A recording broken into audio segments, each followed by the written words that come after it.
connecting to the Real Nerds is so easy. You can go to our website, realnerdspodcast.com. You can like us on Facebook. We have a Twitter account at Real Nerds. We also have Instagram. You can call us 720-6nerds5. You want to email us? You can do that too, realnerds@gmail.com. Thanks for listening and enjoy the show.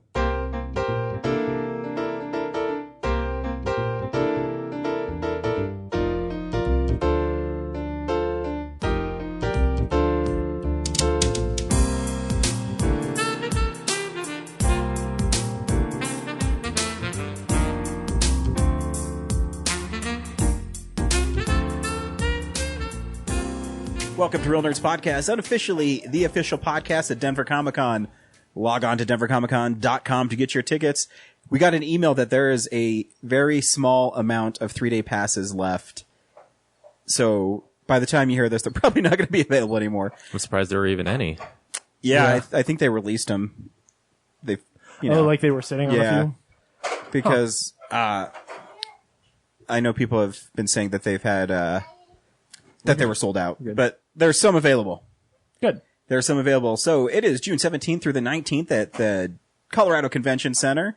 We will be there, but we will not be in our usual spot. You will find the Real Nerds Podcast in Artists Valley. Alley. Valley. Is it really Valley this year? It's Valley. Oh, okay. Because it's not just, well, they're lumping authors as artists. Yeah. Cool. Yeah, and we already have podcasts too. We already have our first interviews lined up for Denver Comic Con. Awesome. We'll be interviewing authors. Now that you mention it, we'll be Amelie will be stopping by again. So will Sue, and then 2 more authors will stop by. I will post that very soon. As we probably this week, I'll post the authors and their interview times. Cool. If people want to watch us interview people at Denver Comic Con. Yeah. Neat. But yeah, I still love that name. I love the name Amelie. Yeah, it's very true. Because I'm weird.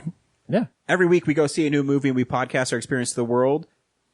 James, what movie did we see this week? X-Men. We went and saw X-Men Apocalypse. Brad, did you see a different movie this week? I saw the movie we're supposed to and another movie. Nice. That was my way of introducing you guys and not forgetting you this time. Thanks, buddy. Yeah. So yeah, our feature movie is X-Men Did Apocalypse. you see it, James, or did you skip it to see the X-Men? nice guys? No, I did actually go see it. But on Friday night, like my parents and my roommate still hadn't seen the Nice Guys.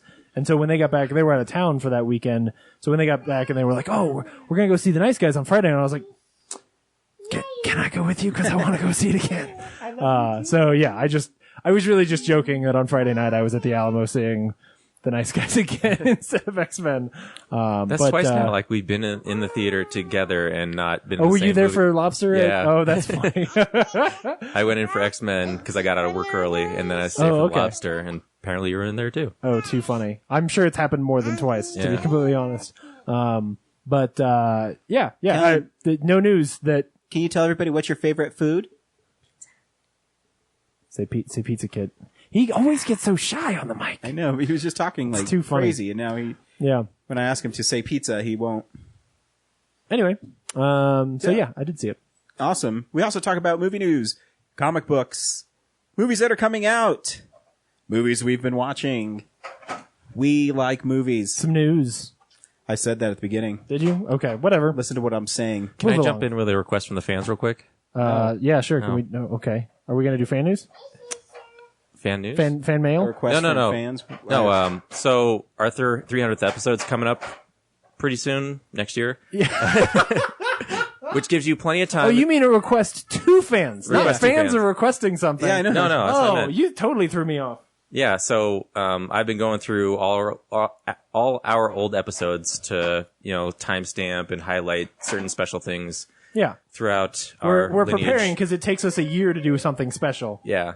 But if you're following along and you're a fan and you want to highlight stuff from episodes that you think are special that I might not catch, please send them our way so I can write them down and add them to the growing list of things that need to be in our massive, amazing celebratory 300th episode. I think what you're saying is after 5 years of content, if you find anything that's actually worth listening to, please let us know because we don't want to have to come through the whole thing again. I was thinking that maybe we should start ramping up to the 300th episode, not just save everything for the 300th episode. Okay. You know, like have a best of and things like that. We can do that. Yeah. You find some good stuff, man. I'll cut it together. I am. I will have I will have a special episode that I've been working on. I do 100% think that we need to cut together that Zach Eastman's idea of the Hunger Games reviews, because I think that would be a neat little like special episode to go listen to the way that whole story has arced. So, and you know, I also want to thank you guys. After 2 years of bugging, you finally put out an interview. I'm still waiting for the Tony Todd one. That one's on me. That one I got to go find and cut together. Hey, you know what's worse? I didn't post most of the Mile High Horror Fest 2013 interviews. So. I know you didn't. I found that out this week. Because I asked about them, you guys would just get pissy. I legit thought they were done, so I'm sorry. And I apologize to all those artists who had stuff going on that we could have advertised. Yep. So, dick. Yeah. They were on the thing. Anyway. Not Tim Quill and Jonathan Tierson, though. We took care of them. Yeah. Yep. Those are fun interviews. They are. So. You can go to realnerdspodcast.com to listen to those interviews, or you can stream us on Stitcher, or you can download us on iTunes. And you can follow us on Instagram now. Oh yeah, we have an Instagram account. Great. Now You're a douche? What? now we're as cool as a kid, like a high schooler from 2012. Yeah. We're caught up with the times, man. We did it. And when we go to Denver Give us- Comic Con, you'll see all these like in-depth cell phone photos. Instagram, yeah. And give us a good, 5 more years and we'll get on Snapchat. Oh yeah, Snapchat's a thing. What is Snapchat like? Just Instagram with like the letters are on the picture? Well, it and it goes away. deletes. It goes away. You're so naive. Well, I mean that. Yeah, they just delete those. They don't save Oh, them yeah. for informational purposes. You and I are aware because we're adults. But for all of those sexting celebrities, oh my goodness, those just, they delete immediately. They don't even take the photo. It doesn't even exist. So, yeah. Anyway. What are we doing first, Ryan? We're talking about how I beat Uncharted. Oh, hell yes. It's so good. It is. It is so good. It is. It's huge spoilers if you guys haven't played Uncharted.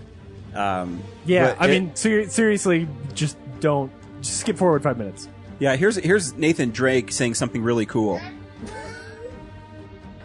So, on a scale of 1 to 10, how scared were you that I was going to die?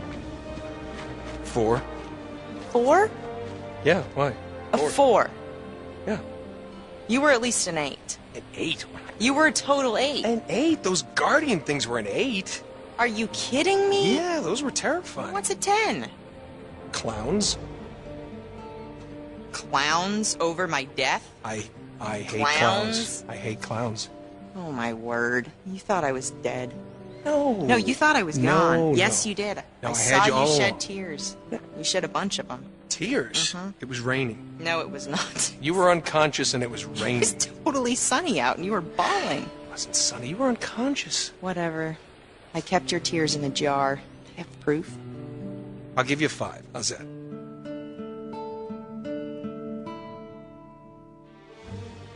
Or you know what it should be? It should be the end of Uncharted 2 when him and Elena are like walking away Oh, yeah. and talking. That's a great. Well, yeah, when moment. she's oh, I caught your tears in a jar. Yeah, that's a good clip. Yeah. So how good is it? Oh, it's amazing. Yeah. It's my favorite Uncharted game. It's definitely my favorite from a character point of view. Yeah, that's what I mean. I think I had more fun. Like the action adventure part of 2, I think is still probably my favorite because there's a lot less action in 4. Oh yeah, on Like, purpose. it's- I read an interview with the director, and he purposely made it that way. Well, it's the guys who made The Last of Us, and The Last of Us is a quiet, like methodical game where it's mostly stealth. And sure enough, like I'm playing through Uncharted 4 on hard as my second playthrough, and it's not that much harder because I stealth kill everyone. Like it's not. You know, The tall grass. yeah. You sneak around in the tall grass and you snap people's necks and like, okay, cool. But yeah, I like it a lot. Yeah, no, it was fun. The ending was really sweet. Yeah, man, it is. I was telling you before the show that the end does such a great job with those characters that it actually it puts them in a place where I'm like, okay, I don't want you to touch these characters again because I don't want you to screw this up. Like this is everything is got a nice bow tied around it. And that's what I was saying last week. I felt, even though I was, maybe 3/4 of the way through the game, I felt like this is a good ending for Nate. Yeah, right. And then then they did the ending, and I was like, this is a great ending for Nate. Yeah, like I was so afraid to even look at you because I was like, he's going to think that I'm confirming that Nate dies, or that or that he doesn't, or whatever. Like I didn't want to communicate anything to spoil it for you.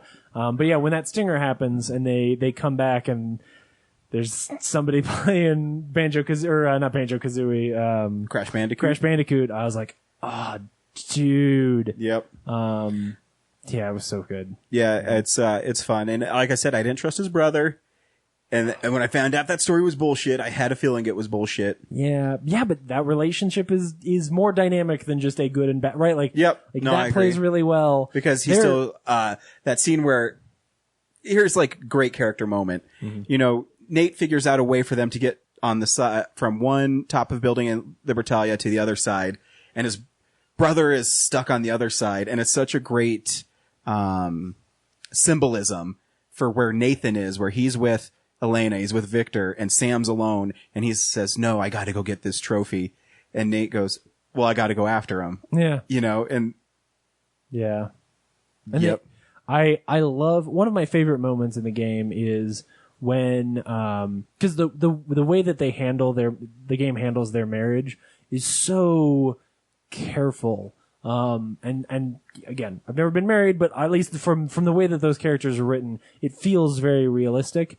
And so they'll just reveal little bits at a time. And there's this great section where they're starting their adventure together, and they sort of come to this agreement of like, look, we'll talk about our problems later. And what actually ends up happening is they end up talking about it in little snips at a time, right? So they'll move the Jeep, or they'll do other stuff, and then they'll just make little comments about it. And then what'll happen is there's this great moment where they've said a couple of things, and you know that there's this tension.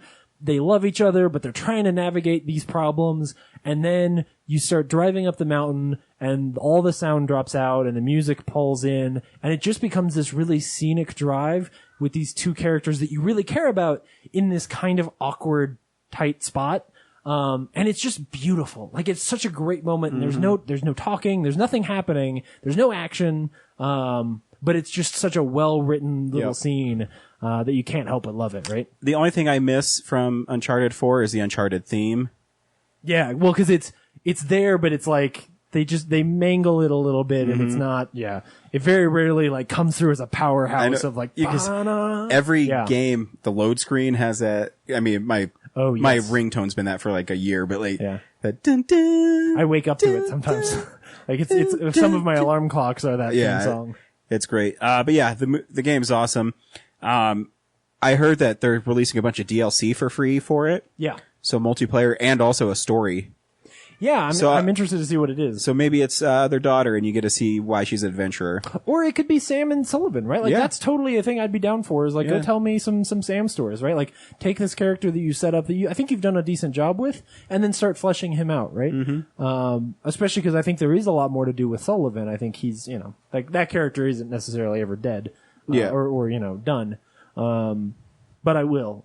I go straight back to it, like, with how brilliantly written this game is. It's better written than most of the movies I've seen this year. Yep. And for that reason, this is why, like, I have such fervor when David O. Russell started talking shit about what he wanted to make his Uncharted movie into, because I'm like, the fuck are you talking? Like, why would you touch this thing? This thing is so well written, and these characters are so well defined that for me, anytime that anybody would make an argument about, like, games as art, like that whole stupid old question, for me, this puts it to bed. Yeah, right? I Like, agree. this is what storytelling in video games should look like. Because honestly, at a certain point, it gets so good that I don't care that there's less gameplay, other than the fact that when I'm playing through it on Crushing, and I'm really there for like a challenge, there's less gameplay, right? Like, that is sort of the disappointing part here for me. But the story is so well done. I want them to make a really good movie, because I know my mom's never gonna, I know my mom and people like her would love this story and are never gonna get to experience it because they don't play video games. Yep. And I want to be able to make jokes about Elena Fisher and Nathan Drake with my mom. Yeah. So they need to make an awesome movie. It would be so easy, Yep. man. So anyway, Yep. Hey, Brad, what's happening around town?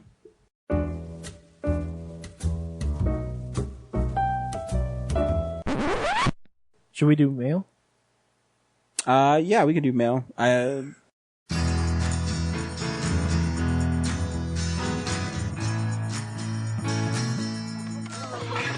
it!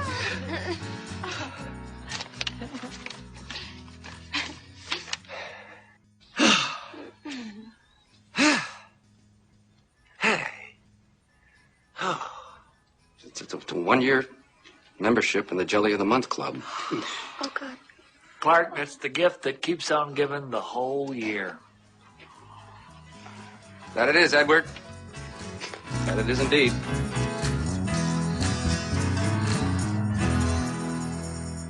Fuck you, James. Sorry, we. No, it's fine. Just cut this out. Yeah.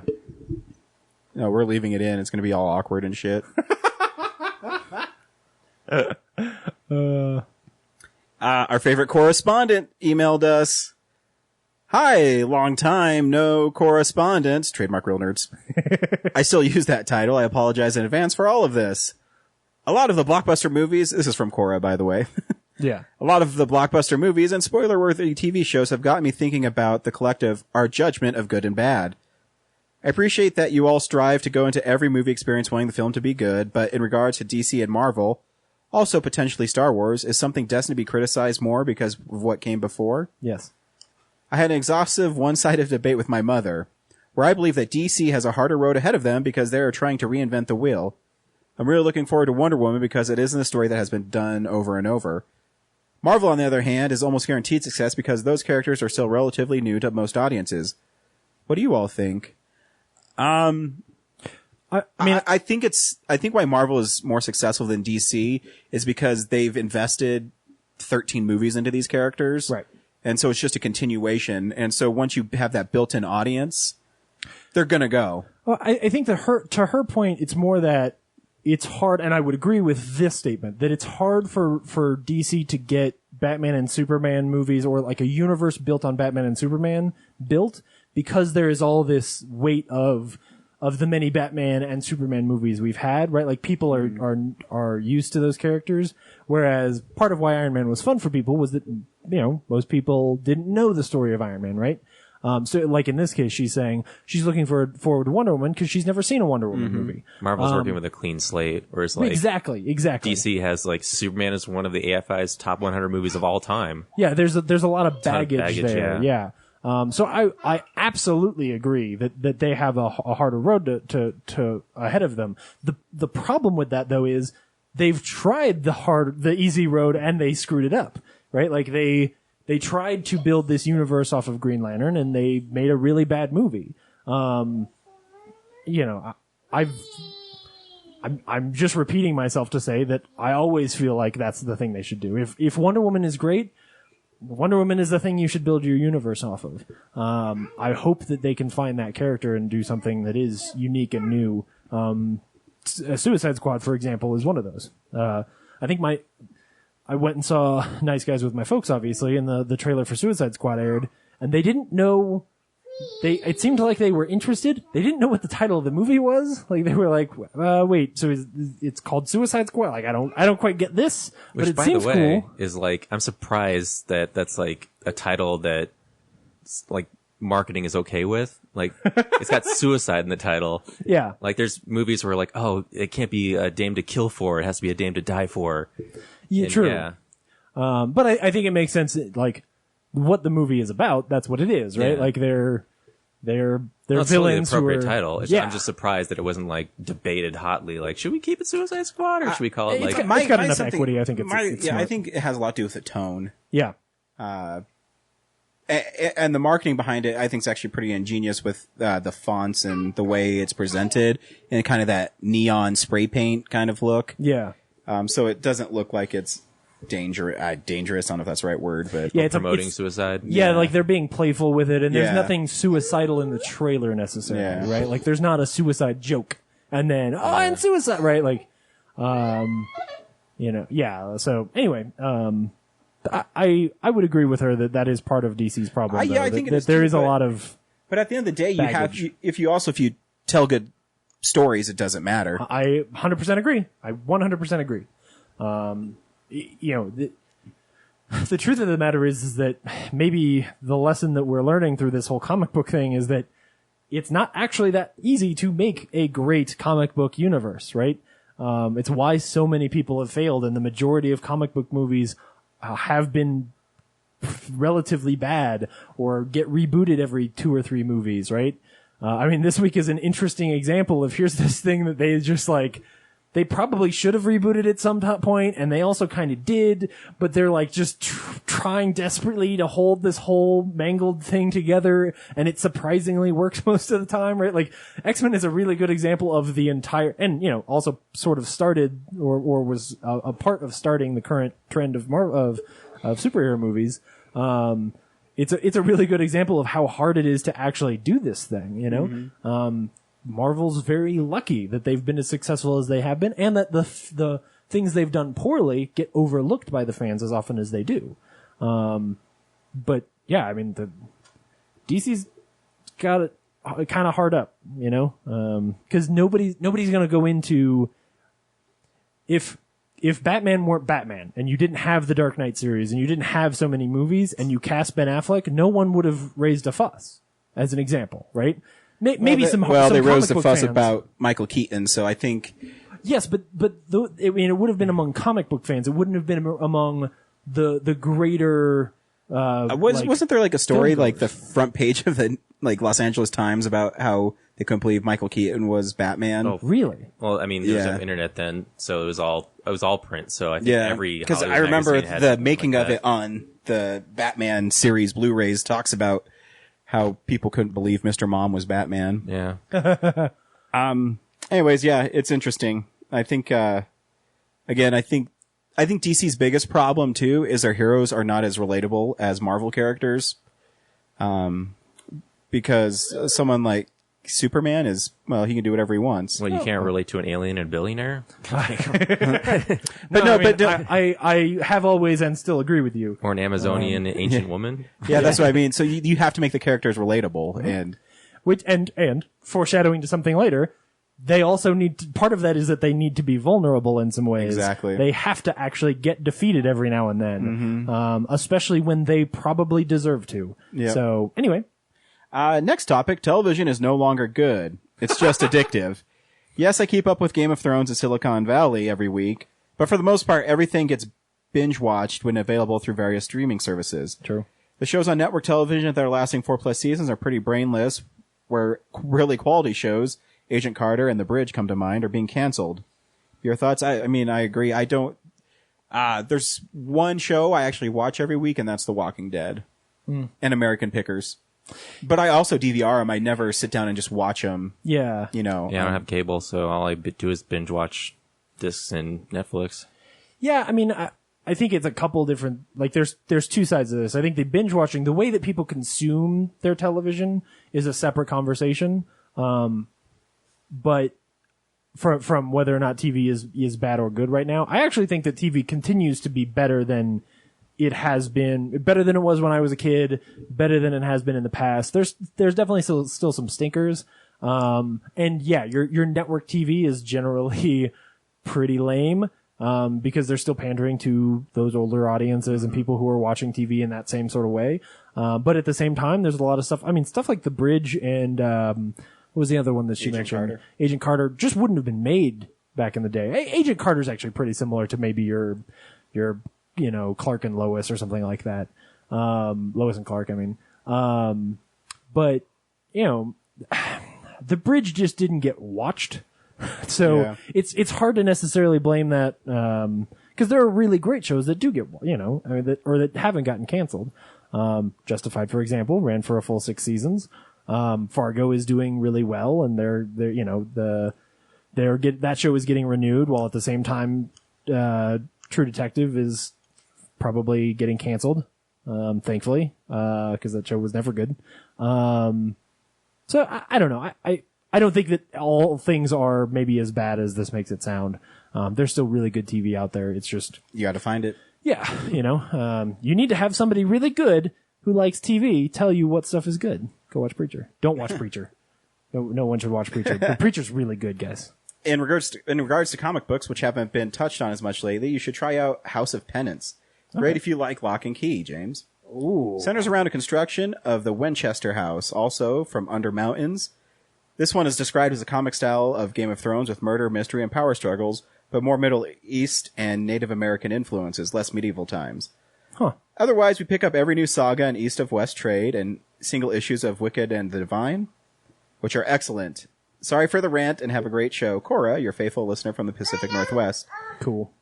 Absolutely. We'll get into comics this week, actually. So we will. We also got one from our good friend Henry. Hey, nerds, with the announcement of the animated Spider-Man film will heavily feature Miles Morales, I want to ask Ryan what his opinion is on the character.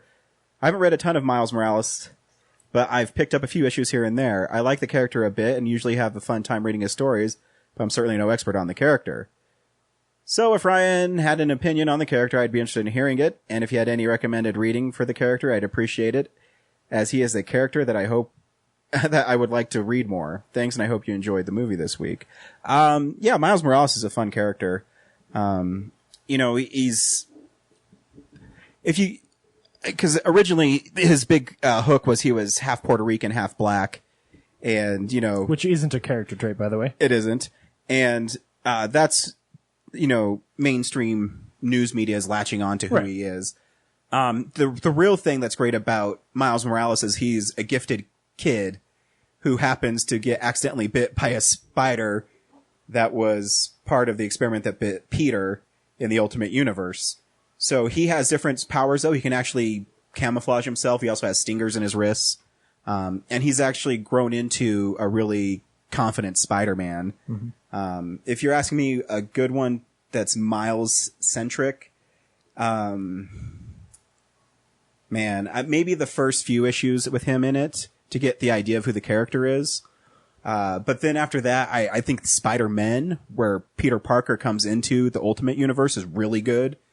And if you want to get into him now, he's actually the Spider-Man in New York for Marvel proper. Yeah. And his new series is pretty fun. Cool. Because it's fun seeing him kind of interact with the Marvel characters. And what's cool is Bendis has been the writer for Miles Morales since he's been around. And he did an interesting thing.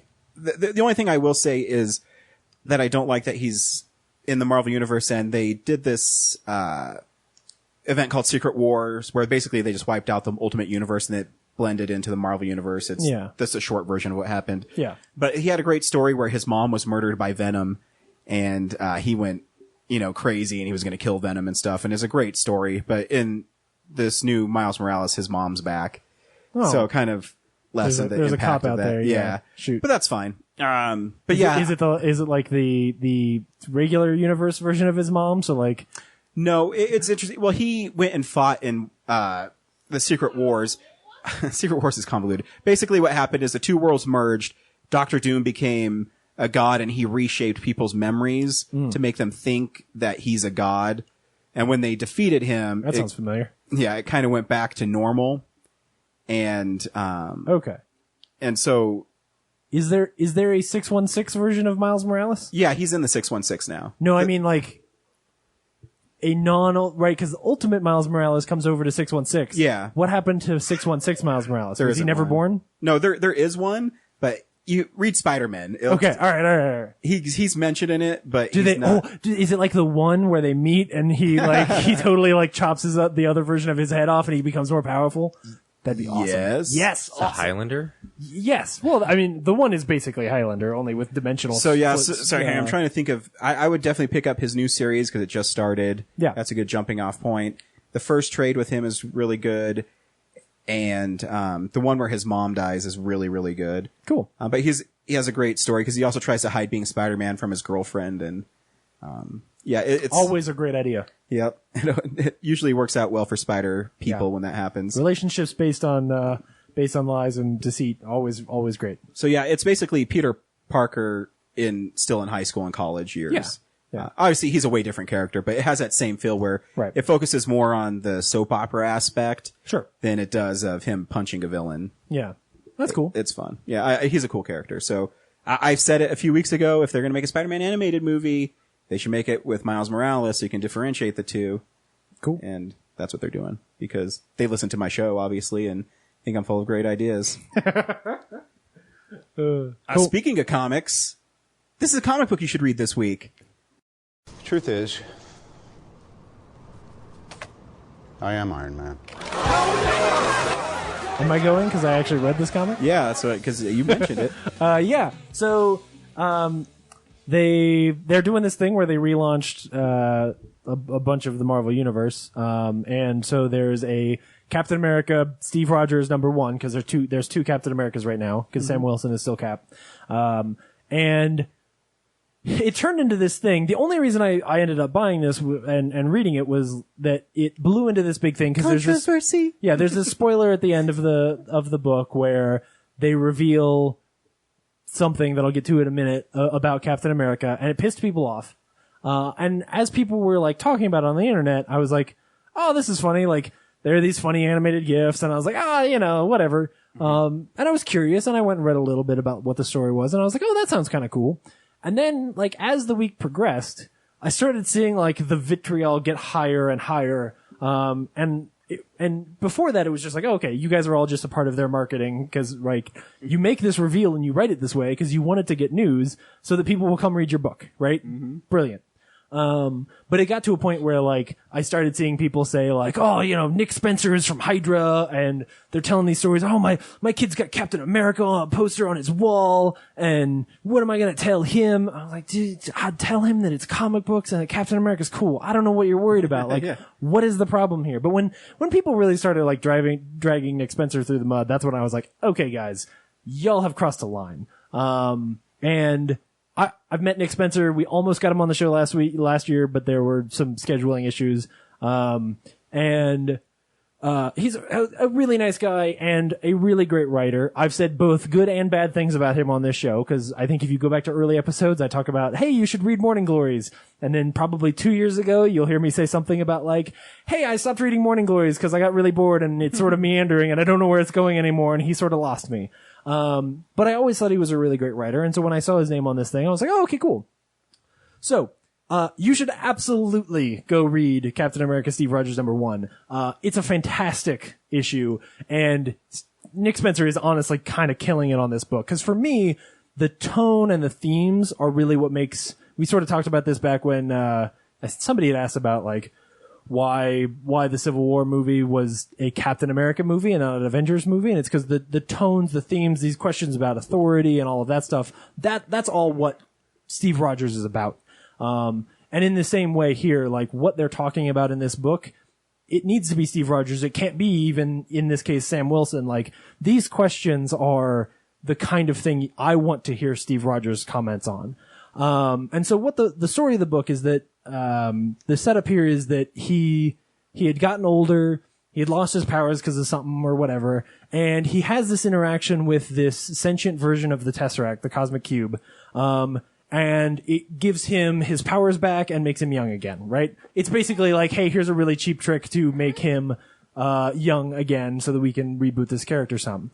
And it starts, and you've got Hydra back, and Red Skull has this amazing 3 or 4 page speech where he's enlisting these poor kids and these like ex neo-Nazis to become members of Hydra. And this whole thing is being told to you, basically Cap and Jack Flag and Free Spirit are all attacking this ship.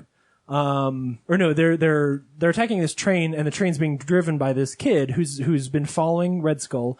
And so you're learning about what Red Skull's been doing by hearing Captain America tell you the story of this kid and, like, the hard life he's had and his battle with addiction and how he's gone down this road to believe the kind of stuff that Red Skull is telling him and to become a member of Hydra. And you get this sense that Steve really cares about this guy, even though the guy's driving this train, has a bomb strapped to his chest. He's become a terrorist, right? And Steve really wants to save him. And Sharon Carter set the whole thing up so that they're like, hey, if we can hack into this thing, we can sever the cars, and the kid with the bomb on him, he'll go on and maybe blow himself up, but everyone else will be safe. And for her, that's success. But Steve's like, no, I'm going to go talk to this guy and I'm going to save him. But he doesn't. He gets there, he can't convince the guy to stop. The guy blows himself up. And it really screws with him. And there's this great scene where Steve is wrestling with like, man, this new version of Hydra that I see, I don't understand it. Like, I see these people and there's just nothing behind their eyes. And he's really wrestling with like, what is this Hydra? And when you get to the end of the book, I'll skip forward. They fight Baron Zemo, because Baron Zemo and Red Skull are basically splitting Hydra in half, trying to find this new Tesseract. And they're fighting with Baron Zemo on this plane, and Jack Flag, he tells Jack Flag and Free Spirit, like, you guys stay back. I'm gonna go catch Baron Zemo and fight with this guy. And Jack Flag ends up going to try and help him.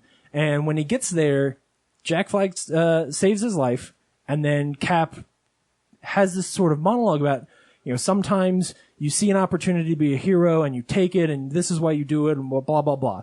And he says, and the truth is, this was Jack Flag's opportunity to be a hero, and he took it, and he doesn't deserve this. And then he grabs Jack Flag and he throws him out the side of the plane, presumably to his death. This is like the second to last page.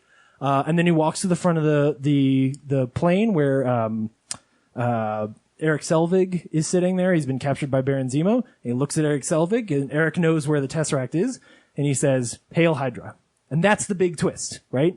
And you know that there is more going on here than just like, there's no adequate, there's no realistic interpretation of this book that says that Captain America has been a member of Hydra since World War II.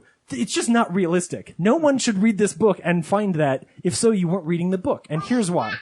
What I've skipped over is that there's this flashback the whole time. And the flashback is that it's the story of his mother, and his mother's like getting beat up in the street by Steve's dad. And this woman comes along, saves her. They go and have dinner. The woman ends up being a Hydra agent, gives her this pamphlet, is like, hey, you should come join Hydra. Sort of implying like, oh, this is how his mother got indoctrinated into Hydra, and therefore Steve joins Hydra. But it's all told in black and white, except for the things that are red. So anything that's red, very like Schindler's List style, right? Anything that's red is actually in color. Everything else is black and white. Skip back to the fact that at the beginning of this, I told you that he turns young again by interacting with a sentient version of the Tesseract, which they tell you is one of the 3 people in charge of Hydra. And it changes reality. So why does anyone think that there's not one or two things is true here? Clearly, either he's trying to get into Hydra because he's terribly afraid of what this new Hydra is, and he's going to do whatever he has to do to stop this, because this new form of evil is unlike anything he's seen before, and so he's going to go the extra mile. Or it's simply that the Tesseract put false memories in his brain to brainwash him, because that's what it needs to do to succeed. And both of those are cooler stories than what people think is going on in this book. Well, that's it's really awesome. Yeah. So James explained it to you. What people are just latching onto is the final scene of Hell Hydra. Yeah. And the thing with Nick Spencer is he's also writing the Captain America Sam Wilson book. Mm-hmm. So my guess is that he's building to a huge story for the two. Yeah.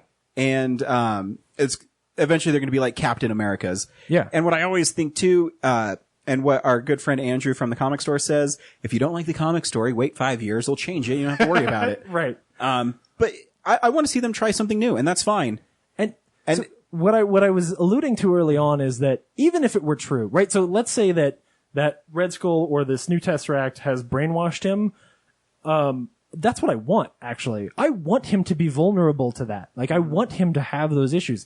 Even if it were just that they have convinced him of something that's not true, or changed his mind on something, or caused him to have doubts, like, fine. Like, as long as you're telling me a neat story, that's okay. But the truth is, the story here, the narration from Steve's mind, like what Steve is actually telling you is going on and what he's thinking, is drastically more interesting than those last 2 words of the book. Oh yeah, he's still very much Steve Rogers. And that scene between him and Sharon where he's talking about like, man, this poor kid, like, I just wanted to save this guy who was going to blow himself up because I felt bad for him, and I felt like, there's a lot of conversation about, the poverty line and like how people are sort of are pushed into these situations, and he's so sympathetic for the life that this guy's had, that, you can tell it's not as simple as like, oh, but this whole time I've actually been a Hydra agent. Like, that doesn't make any sense. It's actually a brilliant book that I really enjoyed. The art's okay. Like, the art is good for, a regular book. Like, there's nothing special going on here. There's some panels that are awesome where they need to be, and then there's some panels where it's just throwaway panels where it's like, oh yeah, this is all right. But the story and what Nick Spencer's doing in this issue is really special and definitely worth checking out. Cool. So, honestly, it probably convinced me enough that I will keep reading these issues as this story progresses. I just bought it on my phone, which I've never done before. It just got the issue digitally, and I actually really liked it. It was kind of cool.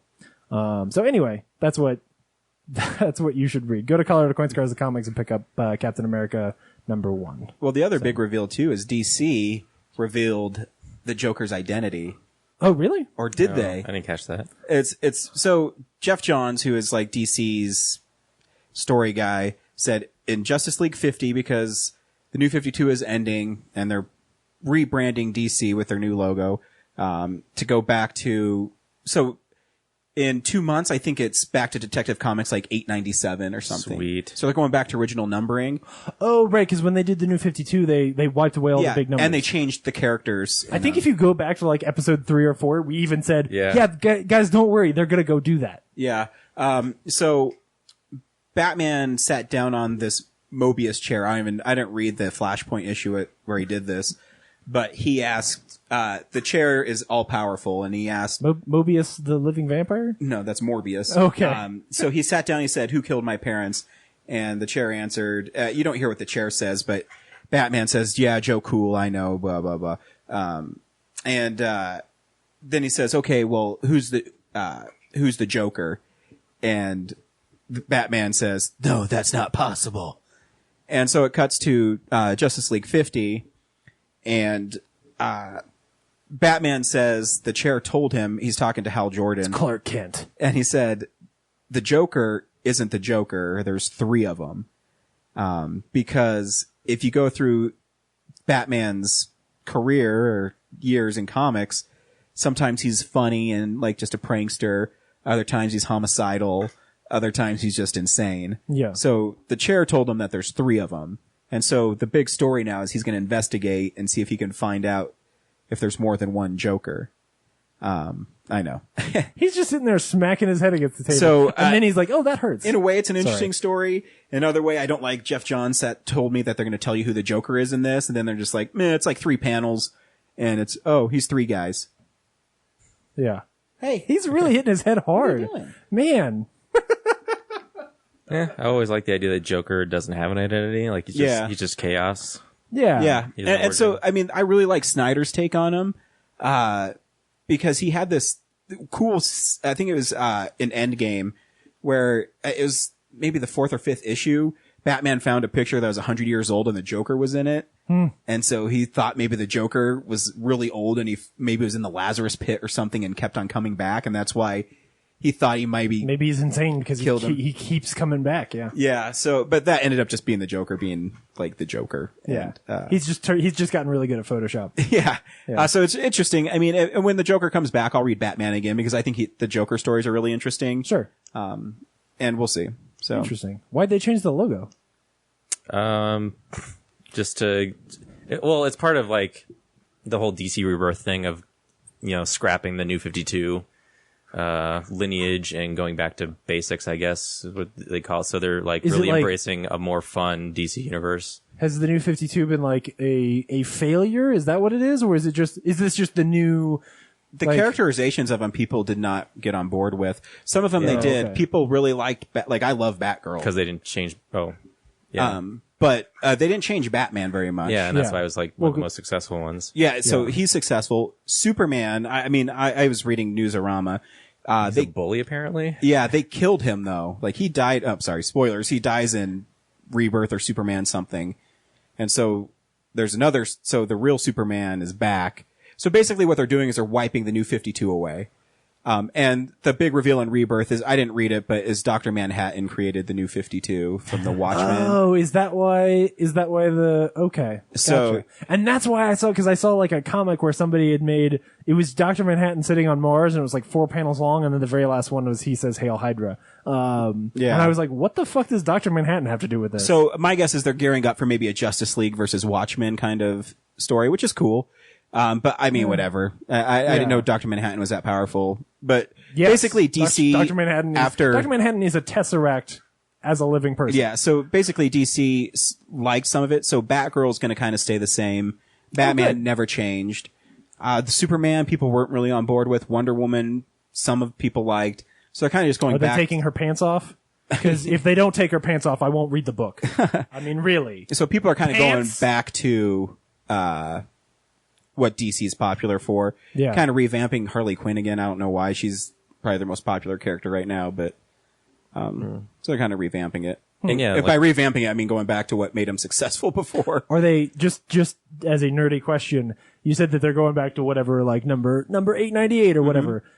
When they did the New 52, would the next issue have been 898, or have they added whatever 60 numbers onto whatever the last number was? You know what I'm saying? I think it's been like 50 issues. Yeah, for Batman since then. yeah. So if it was 890, it would be 940. Okay, so they're counting New 52 number 1 as 899 I don't as know, an maybe. example. I don't know. I have to look at. I got my previews, and that's I'm just imagine curious they for would. dumb reasons. Yeah.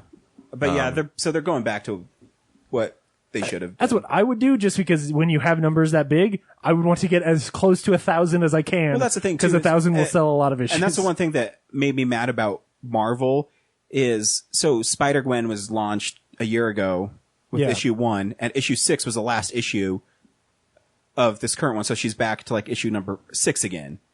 It's stupid.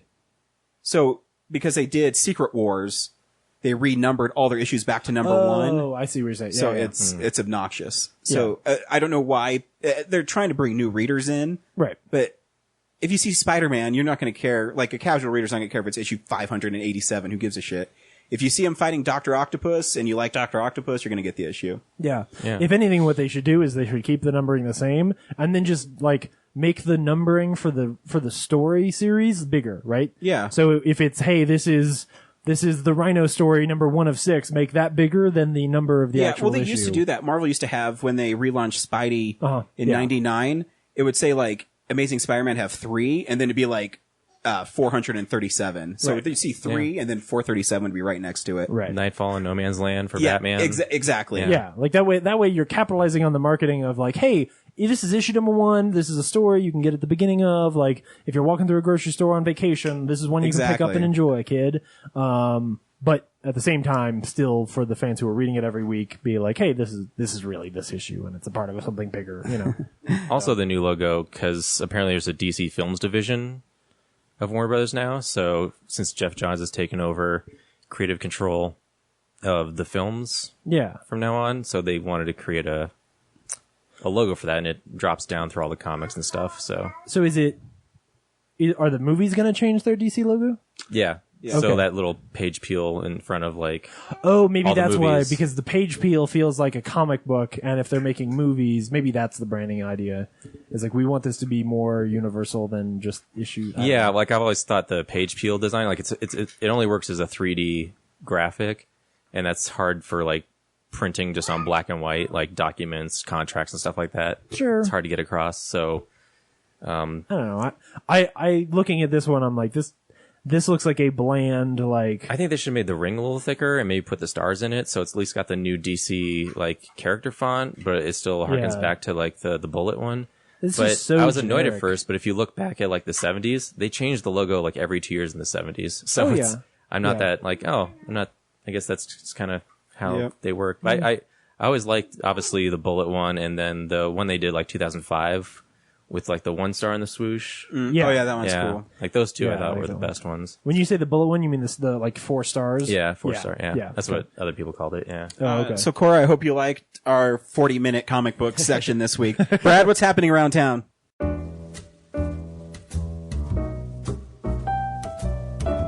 Hey, film buddies, follow me around Denver.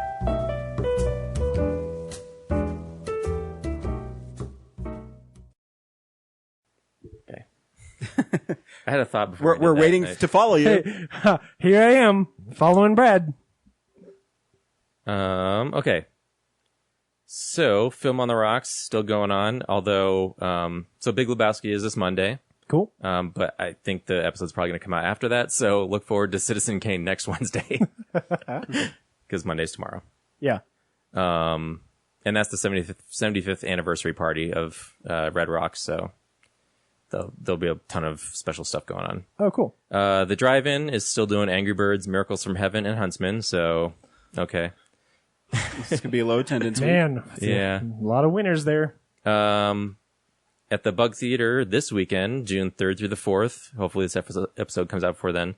Oh, yeah. You can check out the Colorado Independent Women of Film Festival. So there will be 2 days of local films produced or by women, directed or edited or acted, showcasing women in Colorado film. Cool. And there's actually some feature film premieres from out of state, so you can check those out too. At the Esquire, the midnight movie for the week is Purple Rain. And then next weekend, after that is the 10th and 11th is Zombieland.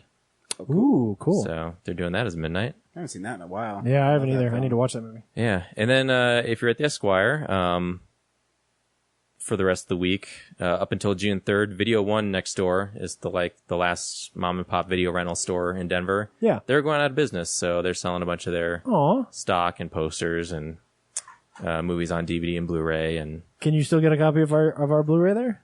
I picked it up. It's back in my hands. Okay. You cannot. So there, yeah. Yeah. Great. And, But you know where you can pick a copy of that up at? Brad's Colorado house. Coins, Cards, and Comics. Oh. that's the only store in town that still has Yeah, it. and they actually moved it to a cool new rack. So Oh, cool. Yep. check it out. Yeah, and the Video One also has a pretty robust selection of Criterions. So if you want to pick up some used Criterions, Oh, cool. That's a good idea. yeah.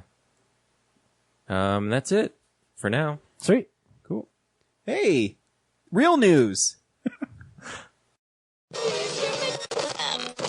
In other news, the Prime Minister of Sweden visited Washington today, and my tiny little nipples went to France.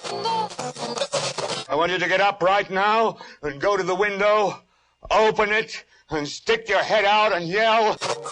I do the cha-cha like a sissy girl. It's the ghost of Stonewall Jackson! Everyone, it's the ghost of Stonewall Jackson! I like-a do the cha-cha. I'm sorry, we seem to be having some technical difficulties. You know, speaking of a long comic segment, you know, our single movie reviews on the early episodes used to be almost 45 to an hour long, and then the other ancillary stuff would be maybe the first 15 minutes. Oh, yeah. Yeah. Oh, yeah. I can't believe how much time we devoted to explaining Green Lantern and Transformers. It's an hour's worth of analysis. You know, we really needed to make sure that everyone knew every plot Not to point see those movies. of Green Lantern. I recently rewatched Green Lantern. It's not that bad. Yeah, Oh, on the review, we were actually yeah, it's fine. Yeah, It's not fine. great, but it's not fine. that bad. Right. But it. Cool. What's happening now in news? Oh, right. Shoot. I navigated away from it thinking about something else. We talked about that. Yeah. Did we actually talk about the fact that Miles Morales is the new animated? Yeah, remember we talked about. Well, we it. talked about Miles No. Morales, but we didn't actually talk about the fact that he's going to be the new cartoon show. Yeah. Well, I guess Henry sent the. Yeah. Okay, yeah. So it's covered. We talked about that. All of our news for this week was all comic book stuff that we covered in that segment, except for the fact that, so I've talked a number of times about how sort of hurt I was at the fact that everybody hates Prometheus, and then they've rebranded Prometheus to death, and then the sequel, so that now it's Alien Covenant, and it doesn't have a lady in space with her robot head, and that I really wanted that movie. And then this week there was a set photo of Alien Covenant, and I don't give a fuck. That movie looks amazing, and I want to see that movie. Michael Fassbender's head's still in it. Whatever. It looks awesome. As soon as I saw that set, I was like, oh shit, yeah, that's right. I really love Alien, and I want to see anything that they do. So I don't know. Go check that out. I don't know that there was much else. really to talk about this week. There's some rumors about Tom Hiddleston being maybe being James Bond, and I think we're all still on the page of I'd like to see Emily Blunt as James Bond. Yeah. Well, it's interesting because there's another female like campaign that's not Emily Blunt. Yeah, So, what is that? I don't know. I just see pictures of Gillian Anderson in front of the gun barrel, and people are like, "Yeah, she should be a female James Bond," or Jane Bond, I guess. No, James. No, James. Yeah, no, her name is James Bond. It's Emily Blunt. Yes, and it's Emily Blunt. And if you do anything else, I'll see your movie. You know what? They're probably not doing it because we made it and they don't want to give us money. So they're like tweaking the idea just enough that we can't sue them. They totally are. But whatever it is, it won't be as good as Emily Blunt. Yeah. Really, let's all think for a second. Yeah, I love Emily Blunt. Yeah, no, let's say it's definitely Emily Blunt. Yeah, cool. Yeah, that's news. All right. We watch movies too. This is what we watched this week. Let me tell you something you already know. The world ain't all sunshine and rainbows. They tell me you're a man with true grit. You, me, or nobody is gonna hit as hard as life.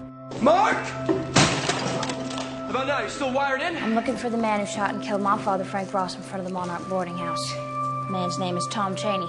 They say he's over in Indian Territory, and I need somebody to go after him. Sorry! My Prada's at the cleaners! Along with my hoodie and my fuck you flip-flops, you pretentious douchebags! Nobody here knew my father, and I'm afraid nothing is going to be done about Cheney except I do it. But it ain't about how hard you hit. It's about how hard you can get hit and keep moving forward. How much you can take and keep moving forward. That's how winning is done. I didn't watch very much. I really played Uncharted all week. But I watched, I finished my comic book movie thing. And my last one I had to watch was the 95 Judge Dredd. Really? Which actually, I don't know I've why never people seen hate it. that Is it movie alright? so much. Right? It's, because I'll be honest, like the first, when he shows up and he's like, I am the law. You have, I was like, 10 seconds to come down here. Then he just goes in and wastes everybody. I don't know. I had pretty fun watching it. I mean, it's, like right in the middle of like, I think comic book movies, but I don't think it's, I don't know why people hate it so much. I think it's cheesy, but it's fun. Yeah. I think his Demolition Man is better and it kind of has the same premise. Yeah. But I always get sequences confused from those two movies. yeah, right. But it's still Isn't Sandra Bullock in both of them? no. Okay. It's, Diane Lane's in. Oh, that's right. But I mean, it makes sense why he doesn't have the helmet in it. People were so mad because he was wearing had the helmet off. But in this one, he gets charged with like murder. Yeah. So And he's so an outlaw. he's- can't be a judge. Yeah, he can't be a judge, so he has to earn it back. Oh, I had fun watching it. Yeah. I don't know what Would you recommend, like, should I see? I've never seen that Judge Dredd. Should I see it? if you want to watch a cheesy R-rated 90s action movie, yeah. I mean, yeah, kind of. Yeah, I mean, I like the last Dredd. yeah, well, it's a different tone, totally, but Sure. Yeah. but it's still It's closer to. I like Demolition Man. I mean, for what it is. Well, there you go. Then you'll like Judge Dredd. Okay, cool. Yeah, I'll let you borrow. I got the Blu-ray. Does it have the shell? Does it have the shells in it? The 3 shells? It doesn't have the 3 I'm shells, Out. I'm out. but it does have guns that are coded to your DNA. I'm back in. And what you find, see, there's like really cool reveals in that movie. Like the reveals in the movie, I think are actually really cool. Reveals of what? Like who Judge Dredd really is. He's trying, yeah. he's trying to not tell you so that, or he's not trying to not remind you so that he doesn't spoil it for me. Yeah. But yeah, I had fun watching it. And he fights those mutants and who doesn't have an arm and he's like really big. Yeah, it's fun. Awesome. I mean, Rob Schneider's in it and that sucks, but he's not that annoying. Max von Sydow's in it, right? Yeah. Okay, yeah. Yeah, he's And Armando Sante? Rico? Okay, this is come back. Yeah. Van Sydow's the judge who stands by Dredd. And that robot's badass. Yeah. Like for an animatronic. Yeah, it's an animatronic Cyborg. robot. Is it the robot from Rocky 4? No, it's like this really huge kind of Terminator looking robot that murders a bunch of people. All right, that's cool too. Because, so they want the judges to start carrying out more executions. And so they have this huge robot that just goes down the street for people breaking laws and just like murders them. Oh, that's cool. Yeah, it's awesome. See, it's fun. All right. I'm in. And the only other thing I watched this week is I watched The Do-Over, is Adam Sandler's new movie on Netflix. Should they do it over? Actually, I laughed a lot at it because I don't know why people take his comedies so seriously, but critics get so mad at him because I don't know why. I mean, they're not like great movies, but they're still really funny. I mean, so in it, he plays, How many Native Americans does he make fun of in this movie? 0. Okay. In it, he plays an FBI agent who, goes to his high school reunion, and David Spade is a loser, and he still has the same job he had in high school. He drives the same car he had in high school. And he said, I'd give anything to give this life up. So Adam Sandler fakes their death, and then they get caught up in this like story. I don't want to spoil it because it's actually not a kind of a cute story, but there's like really funny parts in it where, so Adam Sandler puts 2 dead bodies on this boat that he rented, and he blew it up, and he said, hey man, I found this key on, one of them, and he hands it to David Spade. He's like, oh man, where'd you find this key? He's like, cause it smells like shit. He's like, yeah, it was up his ass. And so like David Spade like casually turns his head and he throws up, and then it cuts right back to him like looking and talking to Adam Sandler. It's like, it's like stupid comedy like that where it's not like serious at all. And so Adam Sandler's trying to get David Spade to live his life and have more fun because his wife is horrible. And, so he ends up having a 3-way with, Luis Guzman and this chick. And, Luis Guzman, so Luis Guzman's doing the chick from behind, and David Spade's getting a blowjob. And Luis Guzman's like, quit staring at me, man. You're creeping me out. So David Spade turns his head quickly and stares right back at him. It's really like funny. And then, Guzman's like, I gotta go take a dump. I'll be right back. So he leaves, and, David Spade lays down and the chick gets on top of him, and then Guzman shows back up and his balls are hanging in his face. And he's like, man, it's so hot in here. I'm sweating my balls off, and like his ball sweat's falling on his face. It's totally stupid, but it's funny. It's terrible. Actually the part that I just couldn't stop laughing at is so stupid. At the end, this lady is like holding up, Adam Sandler and David Spade, and you find out Adam Sandler's wife is like super crazy, and she's about to kill Adam Sandler, the bad girl. And then all of a sudden his wife shows up, and she jumps down and starts beating this chick up, and David Spade like goes in to help him. And in slow motion, Adam Sandler puts his hand on his like shoulder and like shakes his head no, so he can watch these chicks fight. And it's playing, because I'm crazy about you. And they're like throwing each other through like windows and shit. It's funny. Cool. I had fun watching it. I don't care. Fuck people. They need to have fun. They need to have fun in their life. Brad, what did you watch this week? Quite a bit. Actually, last week I forgot to talk about, I watched Don Verdean, which is like the latest movie from the people who made like Napoleon Dynamite. Yeah. Yeah, Sam Rockwell plays Don Verdean. Jermaine Clements in it. Danny McBride plays a pastor at a church. So anyway, Don Verdean he's a religious archaeologist. So he's following the Bible and trying to find artifacts from, Christianity, and then, promoting them. And so he finds a hammer or something, some ancient hammer. I started watching this. Yeah? Yeah, I'm realizing as if from a fever dream. Like, as you're describing this, I was like, wait a second, I watched this. Like, I think I got 20 minutes in and fell asleep. But yeah. Go ahead, sorry. It's interesting you say that, because it gets good, better 20 minutes after. Oh, okay. Because I was like, this is weird and kind of boring. Yeah. See, I picked up the Blu-ray and I was like, man, I liked all the people in it. I don't know if I should get it. Yeah. And I put it back. It really, the first 20 minutes, it's really a lot of setup. Like, I think he gets a book deal. He becomes world famous. And then Dan McBride is, this pastor whose church is fallen under hard times. I forget who the rival church is run by. Damn it. It's another famous comedian. Oh, Will Forte. Yes. Will Forte. He's got a Satanist church that's like stealing all the churchgoers. And so Danny McBride is hoping that if Don Verdean can bring some religious artifacts to his church, people will defect and come back. So Don Verdean has a lead on like, what is it? The Pillar of Salt? Yeah, it's what's her name? It's the guy's wife from Sodom and Gomorrah. Yeah. It's supposed to be her body. I'll remember it in just a second. Yeah. It's supposed to be her body, and he has a lead on it. And then his contact in the Middle East is Jermaine Clement. And, he has the picture from the hillside. He's like, hey, carve this up, mail it to me. I just made this huge deal with this church for a ton of money. It needs to be here. Jermaine Clement's like, great, sure. And the package shows up at the church, and it's like just a regular pile of rocks. And then Don Verdeen plays it off as like, oh yeah, this is, and it's a little different than the picture, but yeah, so he gets his money.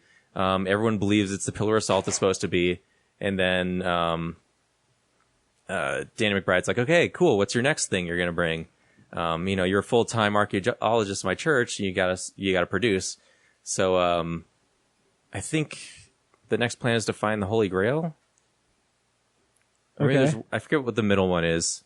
It's some other artifact, but, the movie gets good when, like, and unfortunately it's almost, I don't know, half an hour in that Jermaine Clement starts perverting, the mission to like, hey, let's just find tons of random things and trick everybody and make tons of money off of it.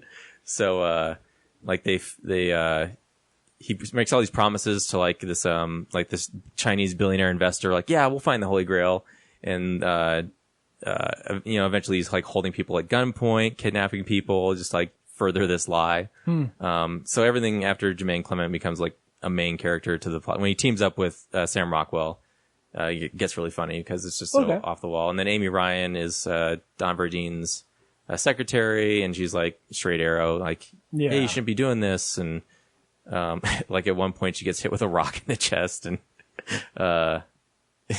there's this prolonged, like, Don Verdeen's completely oblivious to her pain, but Jermaine Clement's like secretly in love with her.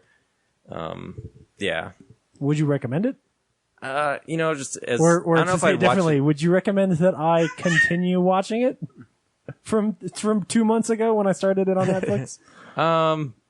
If you're curious enough, if you're not, then I would say skip it. Like, I would probably never try to watch it again. Sure. But I enjoyed the last half of what I watched at the time, so. Cool. It's cute. And then. It's cute. Yeah, it's just like once the actual scam starts to happen. Yeah, no. Yeah. Yeah, and then there's like a big reveal that Will Forte was messing around with the whole plan itself as well. I also got to see Men in Chicken. Oh, cool. Which, the bad guy from Casino Royale and Hannibal. Yeah. So he's one of two brothers who early on... Two brothers. Two brothers. One's a man, one's a chicken. No, early on, their father is passing away, and he has like one of those tapes that explain with his will. Yeah. And he reveals like, hey, you're not really my kids. You each have different mothers, but the same father, and your father is actually this brilliant geneticist on this island, which I forget the name of, but it's all Chicken Island. Chicken Island, sure. Okay. And so like one of the Mads Mikkelsen brother is, he thinks he's a ladies' man, but he's really not, and he jerks off all the time. All right. And then the other brother, he's actually really smart, but he's just, he's recently, his wife left him or something. And he hates Mads Mikkelsen, like has a resentment towards him. And then he finds out they're not really brothers. He's like, all right, sweet, I'm going to go find my real dad. And then Mads Mikkelsen's, character, he's like, well, I want to go too. And so, reluctantly, he lets him go, and they find this, like abandoned mental hospital where their real dad is supposed to be at. And they try to get in, and it's defended by their three other half brothers, who are also like genetically inferior. Like, it's weird because they're dumb and they're really aggressive. Like, their first option for resolution is to beat people up. Sure. But they also read like science journals as bedtime stories. So they can explain like why science works, but when it comes to like resolving conflict, they just want to beat each other like animals or kitchenware. Yeah. Or they'll be having dinner and like they'll fight over, well, that plate has a dog picture on it and it's my turn to have the dog. So they're like stunted, like intellectually, but also smart at the same time. Like socially stunted. Socially stunted, yeah. And like the main one, he used to be a school teacher, but he's been banned because he beat up one of the kids. So yeah, there's like this mystery, like the three half brothers say, yeah, dad's here, but you can't go up and see him. He's irritable. He's sick. They keep postponing the two brothers from out of town from seeing him because there's this like secret mystery thing that unravels, and it, if you watch the trailers, it advertises as a comedy, but it's actually more of a drama throughout the movie with comedy interspersed. And there's this weird twist at the end that, you kind of have to go with. Sure. So, I enjoyed it. Again, probably not something I'll watch again, but yeah, it was an interesting time. Okay. Just an interesting story, like where it went. I totally wasn't expecting. Sure. I was expecting just a straight up slapstick comedy, and it's really just more of a drama about family and stuff. And then the last thing I got to see was The Lobster, which Henry saw a while back, and I want to explain. I want to talk to him about the end because it was really like, I don't know what that means. I'd say I'd like the first half of the movie more because it's more about what you see in the trailers of them being Colin Farrell. If you haven't heard that episode, Colin Farrell is this guy who, I guess, his wife cheats on him. He decides to go to this resort where you have, 49 days? Yeah. To find a new mate, or you get turned into an animal of your choice. Right. And in the meantime, like, you can go hunting for other humans, tagging them with tranquilizer, and that'll give you bonus points to prolong your time to find a new person. Okay. And if you do find a new person, there's like the first stages, you get to go to the couples area and exist as a couple. And then if you start fighting, you'll be given a child to help you through your situation. And then if you make it through that, you get to graduate to the yacht. So you get to take your child and your beloved to the yacht. And then if you make it through the yacht, you get to go out into the world. And later on, you find out that the world is very strict about, like, everyone has to be couples. So, like, you go into town and everyone's a couple. Sure. And then there's the forest where there's single people who choose to be single, and you can't flirt and you can't. There's no middle ground. You're either a couple or you're in the forest, and there is no coupling. Yeah. Right. So yeah, and Colin Farrell, like, you're an animal. Yeah, or you're an animal. The other alternative is you turn into your favorite animal. Yeah. Right. And so it's like this weird, quirky, like there's different situations, like John C. Reilly, and then what's Q from the James Bond movies. There's two. Which one? Huh? Which one? The new one. Okay. Oh yeah, because Real Q's dead. Yeah. Yeah. Obviously, he wouldn't be in this movie. Right. So they each have their own little quirks. Like John C. Reilly has a lisp, and yeah, everyone's kind of trying to find people to partner up with that. Like you can pretend to like someone by feigning interest. Sure. And like that's some people's way out, but then there'll be tests to prove it like wrong, and then they'll end up back where they started, and eventually Colin Farrell gets stuck into the Farrell wasteland. Presumably Colin Farrell has done this before, right? Because in order to find his wife who first cheated on him, he would have had to have gone through this whole thing. I think is that the way the world works? I think they don't really explain that, but I imagine you just grow up and you go throughout your normal life, and then if you lose somebody, then you have to go. Okay. So I assume he probably was with that woman the whole time. This is a secondary option. Yeah. Island of animal turning. Okay. Yeah. Sure. And then like throughout the whole training process, like the hotel staff does demonstrations of like, you don't want to be alone, and here's why. And they'll do a little skit of like, here's your life as a couple. And, they're arm in arm strutting around the stage all happy. Sure. And then, there'll be like, here's your life as you're single. And it's like this old man just eating soup alone at the table. And then he starts to choke and then dies. And there's no one to help him. Okay. It's like, here's your life with a couple. And so like he'll be eating, and then there'll be a woman across the table, and then he'll choke, and then she'll come and like give him the Heimlich, and yay, your life's all better because you had someone in your life. So it's like really disturbing. Another one's, the good scenario, you're arm in arm with a couple, walking along the street, and then the lonely one is like this woman's walking alone, and then some guy just comes up and rapes her. On stage, like the dude pulls down his pants and starts like banging her from behind. It's like it's really harsh demonstrations of these scenarios. Okay. Yeah. Weird. Yeah. Okay. Is it good? I enjoyed it again, like probably the one time. Yeah. Like, it's interesting to watch. Like, when they get in the forest part, when Colin Farrell decides to be willingly single, it kind of feels like okay, where's this going? Sure. There's a lot of repetitive stuff. And then the end, like, it's ambiguous, and I'm wondering if I just didn't see part of the frame, but it's kind of like, it just ends. Mm-hmm. And like when it just straight ended, like a lot of the theaters started laughing. It's funny. Weird. But I thought it was just interesting to watch. But yeah, I don't know if I'd like, I can't wait to see that again. Okay. There's one other thing I forget, but if you don't like to see dogs dying in movies, don't watch this one. Okay. Yeah. You know how like the Hollywood rule is like, don't show animals getting killed on screen. Yeah. Turns the audience off. Yeah. Sure. This one doesn't care about that rule.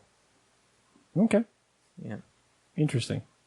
So James. Cool. I've just got a couple of quick things. So I went and saw The Nice Guys again, which The Nice Guys has turned me onto this thing of like, I need to go like rewatch all of the Shane Black movies. And one of the things that I looked at was that there's actually only there's 3 Shane Black movies that I had never seen before.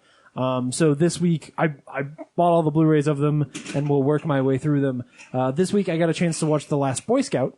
And I have a feeling that I basically set myself up to watch the worst one first and then they'll get better from there. And that's an unfair place to start because I actually thought that The Last Boy Scout was pretty fun. It's definitely worth checking out. I think the beginning's interesting with the football player and... Yeah, I think that the script is good. There's a couple of places where I'm like, I don't know what you were thinking when you did this or like why this is in the movie. I think the problem is actually kind of the casting of the movie. Mm-hmm. That's not to say that like Damon Wayans is bad. I'm not just saying like, I think the Wayans brothers and certainly Damon Wayans get a bad rap. So I'm not just saying like, it's got a Wayans brother in it, so this is stupid. Like, no. I think he does an all right job, but like, there isn't the best chemistry between him and Bruce Willis. And I think for a Shane Black movie, you need that part to be really good. And they do all right, but it's just not fantastic.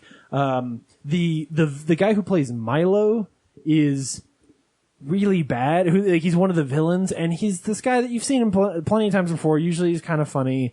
And in this case, like, he's just doing this really easy, like, henchman kind of a role. Like, by comparison to, the guy from, the one-eyed guy from the last Action Hero, mm-hmm. like, that performance is gold. That performance is actually really, really good, but like, that's what you would kind of want in this role. And this is just sort of like, you're in sort of a schlocky action movie and you don't actually realize that this is a Shane Black script and it's really well written.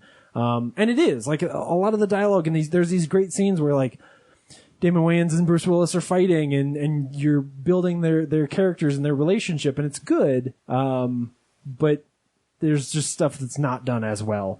Especially some of the supporting characters. So really quick, the basic pitch of The Last Boy Scout is that Bruce Willis plays a detective and he's been gone for a while, or a PI. Has been gone for a while, comes back, finds out that his wife is cheating on him with his partner, and takes this job protecting this young woman who's Halle Berry. Halle Berry is a stripper and the girlfriend of Damon Wayans. Damon Wayans is an ex-football player he was a quarterback who had a really great arm, but he got kicked out of the NFL because he was gambling. That's the pitch of the movie. Halle Berry gets killed and the two of them go to try and figure out why she got killed.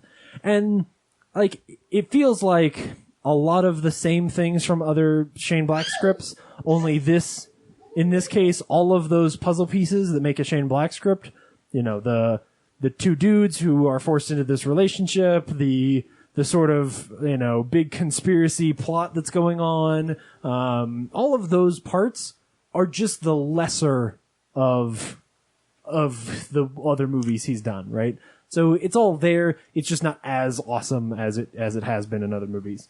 So I would certainly say it's worth checking out. I had a lot of fun with it. I thought there's some really great like there were some parts where I was like, holy shit. Like I was literally like yelling at the screen, like, oh, that was really cool. But at the same time, there's also weird stuff that I'd love to know if it's actually in the script. Like his 13-year-old daughter is always carrying around this like puppet of a cat. And I don't know why. Like, it's not like she's a ventriloquist or like that's her skill. It's more like if she were a 5-year-old, that plot point would make sense, but she's 13, so it doesn't make any sense. And then she shows up later in the movie, and like the bad guys have got her dad and Damon Wayans, and she shows up out of the woods with like this puppet, and she's like, you know, she's pretending almost like she's younger, and she's like, oh, I've got this puppet, and like, here, why don't you make the puppet talk?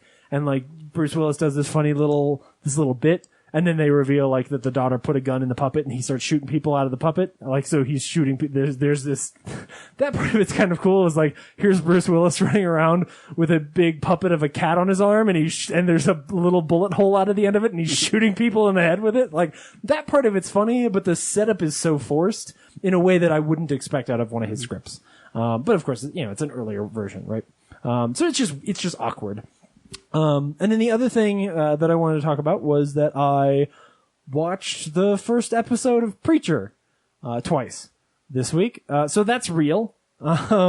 So after a in year your of denying. face. Yeah, no, it's super real. This is totally a thing that's happening. So they've done, I think, at least for my money, a really good job of adapting Preacher. Preacher tells the story of the TV show, I will say, tells the story of a preacher in a small town called Annville, Texas. He's very troubled by, basically through some flashbacks you learn that like his dad was a preacher there. When he was growing up, like he left and sort of became something of a criminal and probably like a thief. And his girlfriend Tulip, they used to do these jobs together. And they sort of have some kind of falling out, and he ends up coming back to this town, and he's clearly looking for some kind of redemption, right? So he takes this job to be the preacher in the town, and he's not very good at it. Nobody really cares about this church that he runs. The kids are always like going and changing the sign outside of the church so that the sign reads things like, you know, bring him your ass and your holes, stuff like that. Like, there's just these funny little, lines back there. Anyway,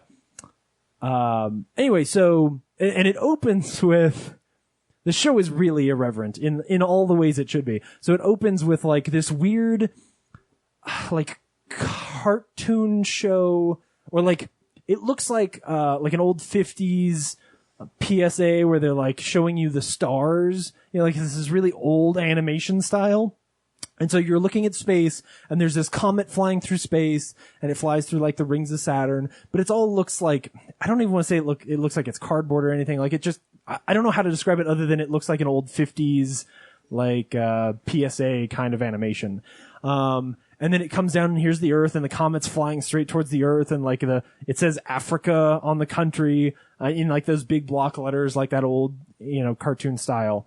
And then you cut to this preacher in this African church, and he's, you know, he's reading from the Bible, and he's talking, and, you know, everybody's cheering, and everything is great. And all of a sudden, like, this thing flies in through the door, and this is the opening scene of the show. This thing flies in through the door and hits him. And the guy, everybody's like, what's going on?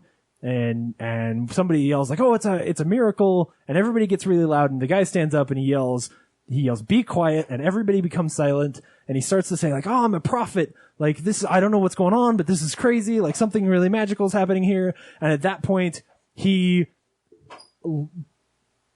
basically explodes into a giant balloon of blood that flies over everyone in the church, and everybody goes running out of it. And it's like this really cartoonish, like the most gory, like there's no body parts. It's just, he basically liquefies into blood. It's just like wacky and weird. And so, about halfway through the first episode, this thing comes to Jesse Custer and runs into him, but he doesn't explode.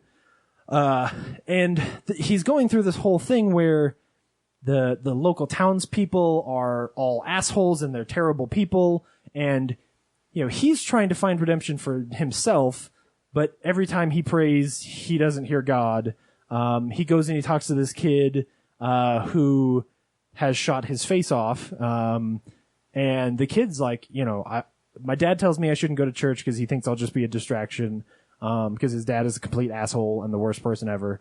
And he's like, I'd like to go to church, but I also don't think God wants me there because every time I pray, I don't hear anything. Like I used to pray and I'd hear things, and then I tried to kill myself and now I don't hear anything anymore. Like I don't think he's ever going to forgive me. And there's this really heartbreaking scene with him and where Jesse's like trying to tell him like, no. Like the whole point of this thing is that if you're sorry for what you did and you ask for forgiveness, you'll be forgiven. That's the whole reason this whole thing exists. Like, no. You should come to the church. It's okay. I don't care if you're distracting to other people because of the way you look now. Like, I don't care. This is the way it works. But you can tell he doesn't really believe it. There's even a line earlier where he makes this comment about the fact that no one's listening to his prayers. So he has this run into with this weird comet thing. And it sort of just inspires him somehow that, okay, I need to do a better job. I need to try to take care of these people that I've been assigned to. And at the end, he's sort of giving this sort of roaring speech, right? Don't you hit that cable, kid. Don't hit it. Okay. And the things that I've skipped over are, there's a scene where we meet Cassidy, who's a vampire, and Cassidy's on a plane, and he kills a bunch of dudes, and then jumps out of the side of the plane, and is awesome. And he starts to befriend Jesse Custer. Tulip is back, and there's this badass scene where she's like fighting with this dude in a car while they drive through a quarantine. Oh man, it's so cool.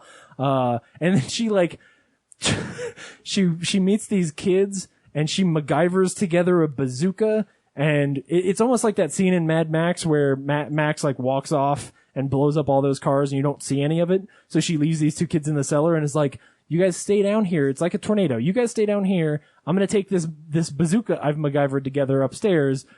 Don't come out until all the noise stops. And it's that kind of thing where like, you don't see any of it, but when they come out, like there's this helicopter that's been exploded and there's dudes with like shrapnel all in their face. And it's just like, it's terribly violent.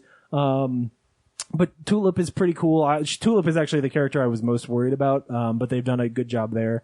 And then the other thing that I've left out is that after he merges with whatever this weird thing is, there's this guy who's really annoying, who the whole movie or the whole show keeps coming up to Jesse and going like, oh, like my mom's so annoying and she does all this stuff. And Jesse's trying to tell him like, look, you should just be honest with her, open your heart, tell her how you feel, be brave. And so at the end, after he's merged with this thing, he says to the guy again, he's like, you gotta be brave. You gotta tell her how you really feel, and you gotta open your heart. And something about it when he says that is different.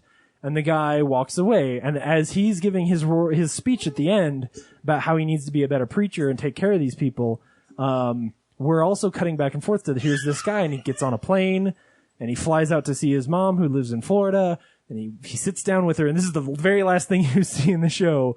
He sits down with her, and he's like, Mom, like, I would really appreciate it if you would respect me more, and if you'd listen to what I have to say, like, well, and then he says, and now I have to open my heart to you. And he takes out a knife, and he stabs himself in the chest, and reaches in, pulls out his heart, and dies. And that's how the show ends.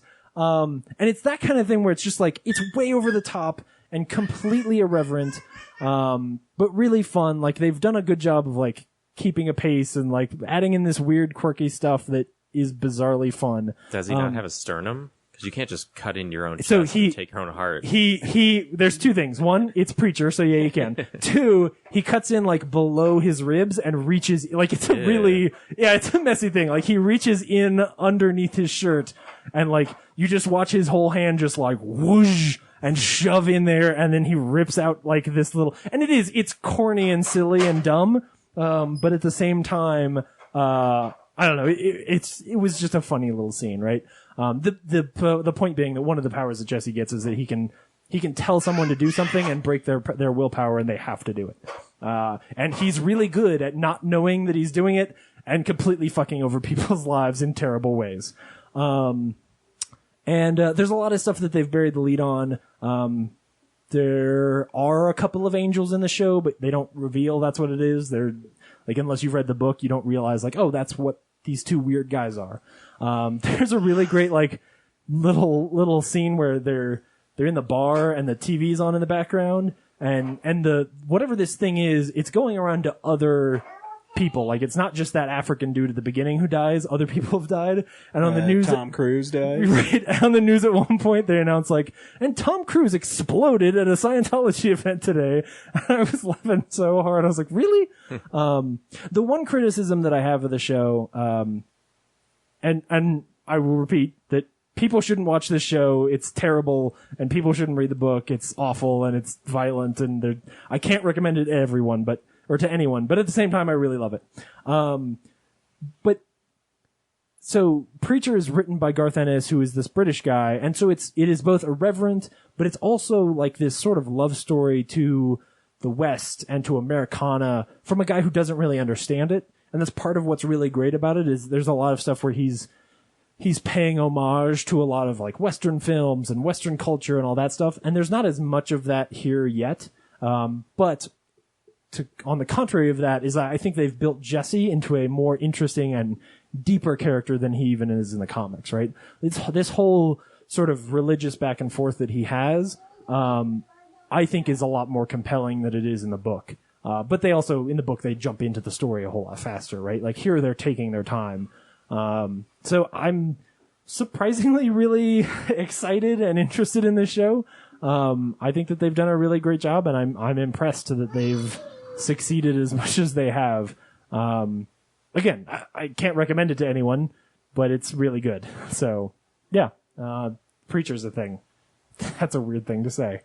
So, I can't wait till there's like dudes making 16-foot tall women out of meat and crazy inbred descendants of Jesus and all of the other stuff that they're apparently going to have to put on television now. It's weird.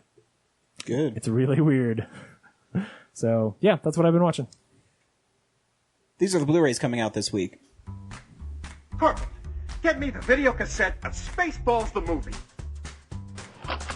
Have you seen this? But there's been a new breakthrough in home video market. Instant cassettes. They're out in stores before the movie is finished.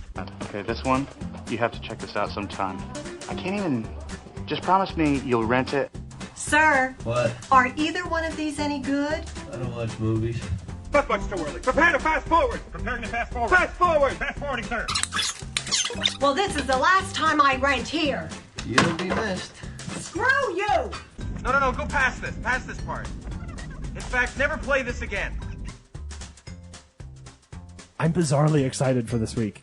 Yeah? Yeah, because I'm so curious about Gods of Egypt that I know. I think I need to see it. I know. I really want to get the Blu-ray 3D just because it has those two like robots fighting on it. Yeah. And I don't know why. What the hell is that movie? I don't know. Ryan, we need to find out what the hell that movie is. Worked on that one. It is. We do. No, I don't think it did because none of us went and saw the movie. He's gonna buy it though. Well, that's true. All right. Well, just because it's two robots fighting on it, I don't. They're like liquid metal. I don't know what it is. I don't disagree. They're like, hey, at least we got $25 back. That's more than they made at the box office. We're a little bit closer. Yeah. To recouping our money. Pride and Prejudice and Zombies comes out this week. Ooh, I have that one coming. That's a fun one. Yeah, that's worth it's worth checking out. There's a movie called Race, which is about Jesse Owens. It's about Jesse Owens. Oh, okay. I was gonna say there's no one named Jesse Owens in it, but it's got Jeremy Irons and William Hurt in it, and Jason Sudeikis. Oh, it's a different race. Wasn't there a movie called Race with Jesse Owens, like the Jesse Owens story this year? This is some dude who's racing and there's Nazis. Yeah, that's Jesse Owens. Okay, I don't know who Jesse Owens is. So you don't know who Jesse Owens is? No, I don't know who Jesse Owens is. Read a book, James. Okay. Know your history.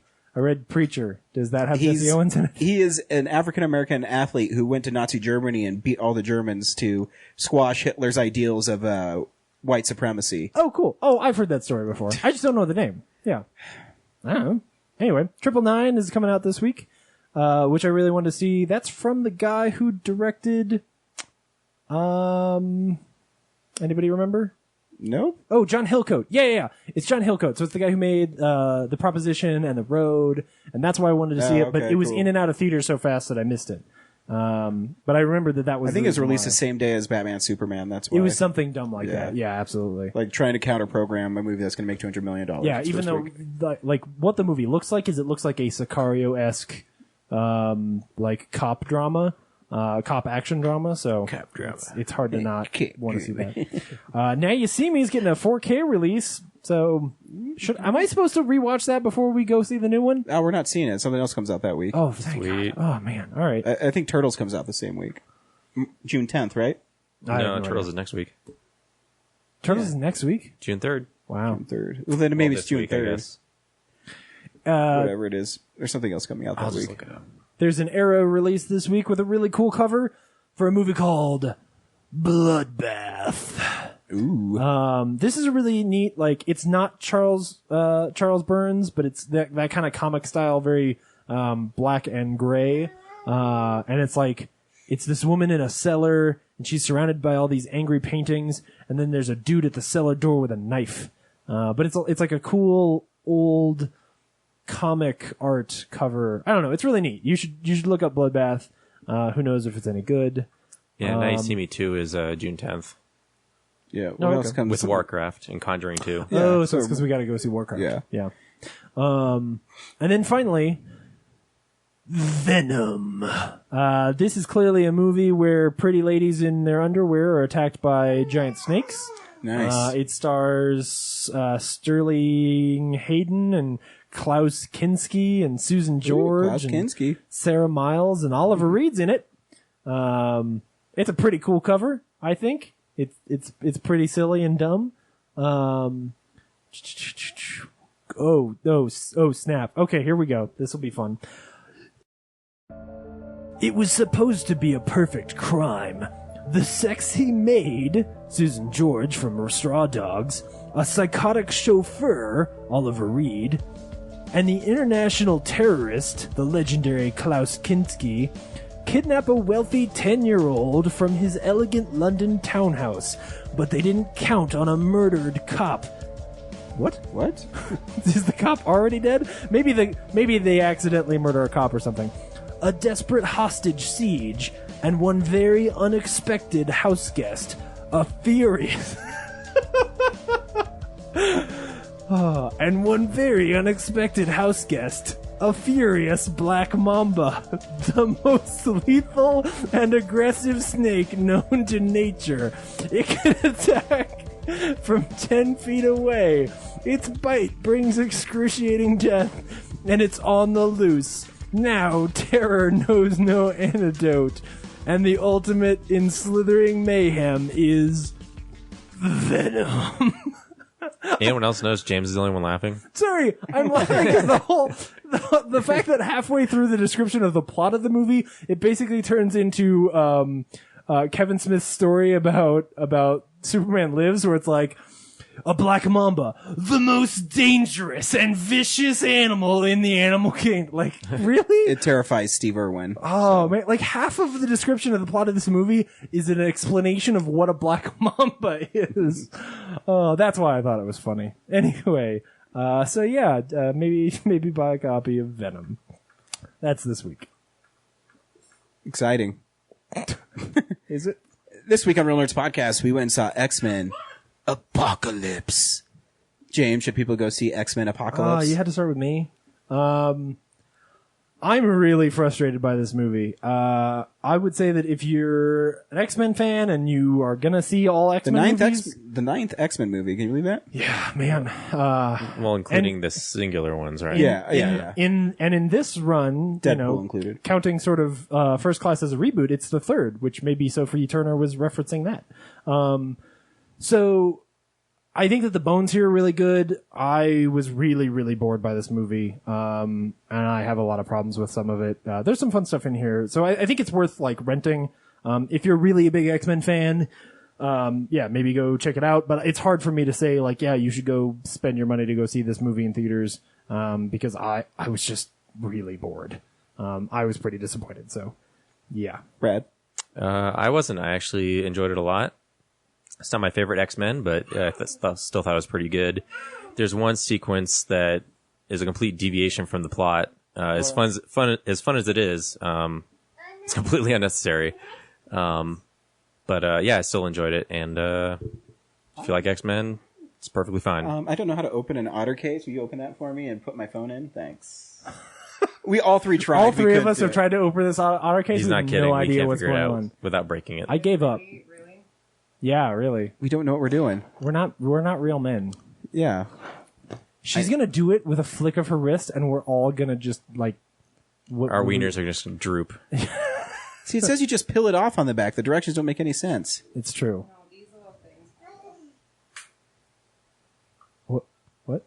What? Did she do it?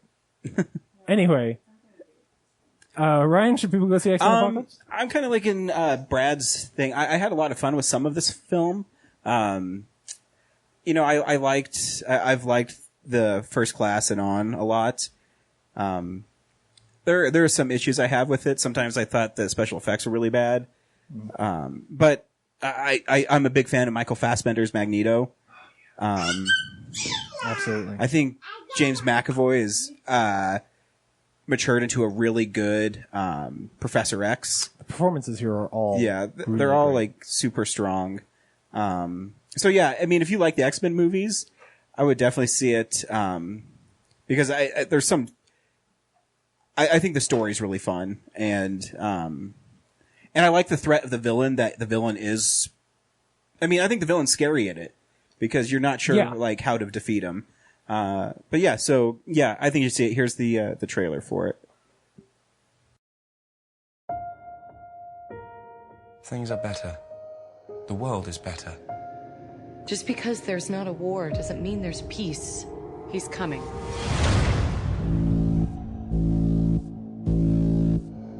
Some call him Apocalypse. He was some kind of god. For thousands of years, he's been amassing mutants to take their powers. He always had 4 followers. Like the 4 horsemen. Eric, don't join them. Whatever it is you think you saw in me, I buried it with my family. Together, we will cleanse the earth. Everything they've built will fall! And from the ashes of their world, we'll build a better one! I've never felt power like this before.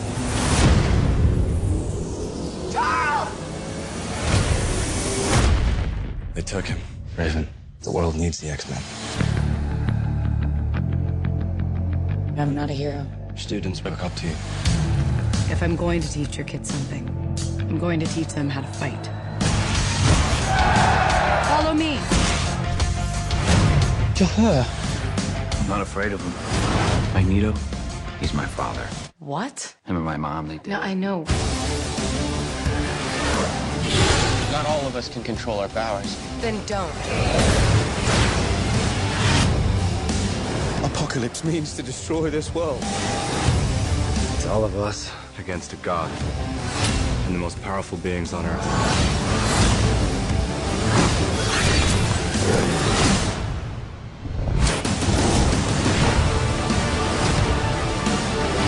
Forget everything you think you know. None of that matters. You're not students anymore. I'll take everything from them. You're X-Men.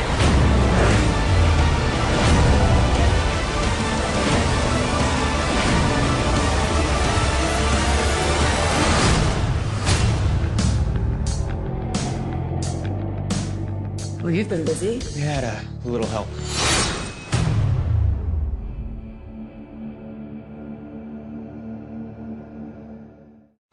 Everything they've built will fall! And from the ashes of their world, we'll build a better one! So the movie takes place 10 years after Days of Future Past. The hard thing with X-Men movies and X-Men comics is they follow really weird timelines. Yeah. So remember that Days of Future Past, Wolverine has reset the timeline. Yeah. So you have to keep that in mind. So it's 10 years later. The X-Men are starting to build a home at Xavier's home. A haven for mutants. A haven for mutants. Even Magneto, Eric, has gone off and he has a family now, and he's living, I don't know, in Poland or something. Poland, yeah. I think it's really fascinating. Ooh. Are you all right, buddy? He's okay. Poor guy. And the film opens really, I think, interesting with the scenes in Egypt where Apocalypse is switching bodies into Oscar Isaac's body. And that's why he's been captured underneath a pyramid. A mutant with regenerative powers. Yeah. So basically the idea there is that Apocalypse is a guy who has the power to jump from one body to the other, or has the ability. I don't know. That's like his original mutant power is he's able to jump. But when he jumps, he takes the powers he had exactly. with him to the new one. So basically, every time he jumps, he gains a new power, which is really awesome, and presents some really great dangers here. And then there's also this sort of thing that for me is one of the things that like I think is superfluous to the plot, and is probably one of the things that I think they should have just ignored, was he's got these like 4 followers that he's got to recruit. And so at the beginning, like you meet those 4 guys, and there's like some kind of rebellion from all the slaves, and they bury him in the earth. And kill all his followers, and then he's trapped there for 6,000 years until the deaths in that were awesomely gruesome. I know. They were. They were really messed up. And spoilers. The Wolverine stuff. I was like, holy shit! Oh yeah, like he was like jamming his claws into people's heads, and blood was flying everywhere. Like, that's intense. Yeah, it's good. Yeah, and so then we jump forward to everybody's they're building their team. It's and the then 80s. yeah, and then so Rose finds some dudes who have found the body, and they basically wake up Apocalypse. And then he goes around and starts collecting Storm, Angel, Psylocke, and then eventually Magneto. Yeah, and I think, I mean, it's a recurring theme in the X-Men movies. I wish they would change it. But, I mean, Magneto is always wavering on being a good guy and a bad guy. Yeah. But I love the idea that he started a new life. I do too. And he has a wife and a kid, and he saves that one dude's life, and instead of people, thinking of him as a hero, they're like, hey, you're scaring us. And then the scene where his wife and kid die is like, he's so good. And when he takes that necklace off and he shoots it through all those cops' necks, I'm like, oh, that's fucking badass. Yep. So this is one of the most frustrating scenes of the movie for me, because I love his performance and I love angry Magneto, but that whole thing of like, an accidental arrow goes through and kills both of the people he loves. And also, I mean, what you just sort of mentioned of this thing of like, every single movie ends up being Magneto gets mad and somebody has to go talk to him and convince him that he can be good again. Like, I'm so tired of that. And at the beginning of this movie, I loved Eric again. I was like, this is so great. I love the idea of him being good and having something to fight for other than just him being angry. That I think you could have pulled this off and made a really great movie and left those people alive, right? Or found a different way to. But then you wouldn't have the necklace go through people's necks. Sure, but okay, that a whole plot just for a cool sequence.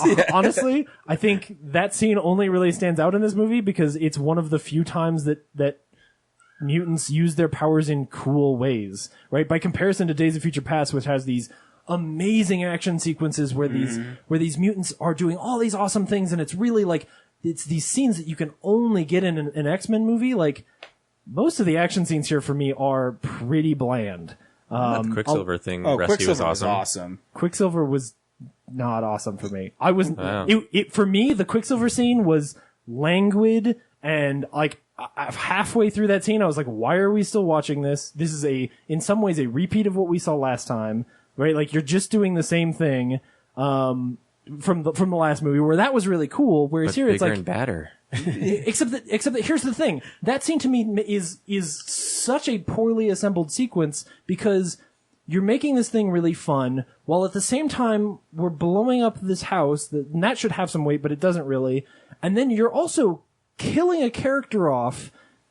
And so when that happens, it's like this terrible whiplash of, oh, we just did this fun, like, scene where here's this fun music, and But I this think is that's supposed a to be funny. juxtaposition of the scene. Is you go there with Quicksilver and he's like, oh, look how cool I am. I could save everybody. Because he even says, I saved everybody. And like, you didn't save everybody, dude. Yeah, but I for me, it just tonally, that scene does not work for me. That happened. me and I was Brad just are like, right, you're wrong. This seems so wedged in here. I don't know. Like, this was just, I thought the final boss battle was pretty good too. I thought that was cool. Yeah, like an The- X-Men the movie where mind they're using fight- all their powers at the same time.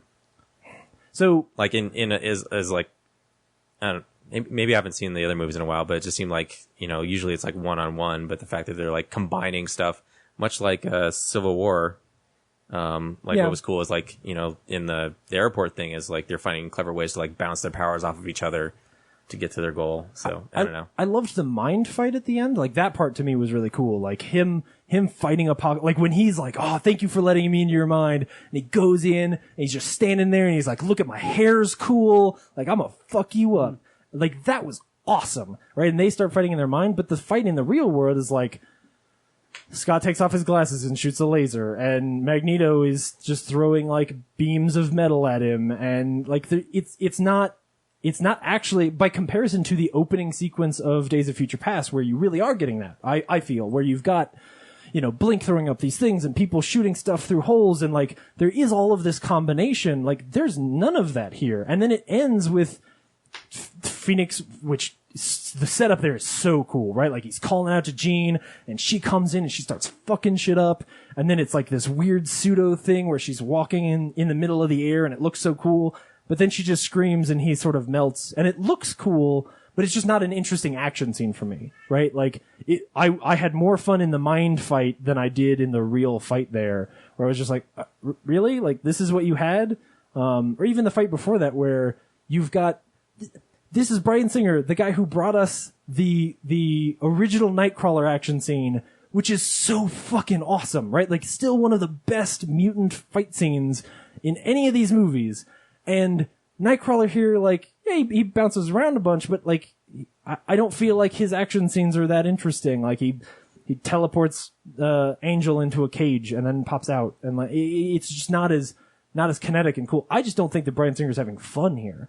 Like, I don't see that same energy. I don't disagree. I think there's lots of energy in the last fight, because whether it's Magneto throwing the stuff, and kinetically with the fireworks, then Storm gets involved. I thought it had a lot of fun to it, and Okay. I think it's a little darker too because of the villain in it. I think because of who Apocalypse is, creates a darker sense to it. But again, my biggest problems with the movie wasn't the set pieces. I think the action was fun. I like the Quicksilver scene. I think sometimes the special effects let the movie down. Sure.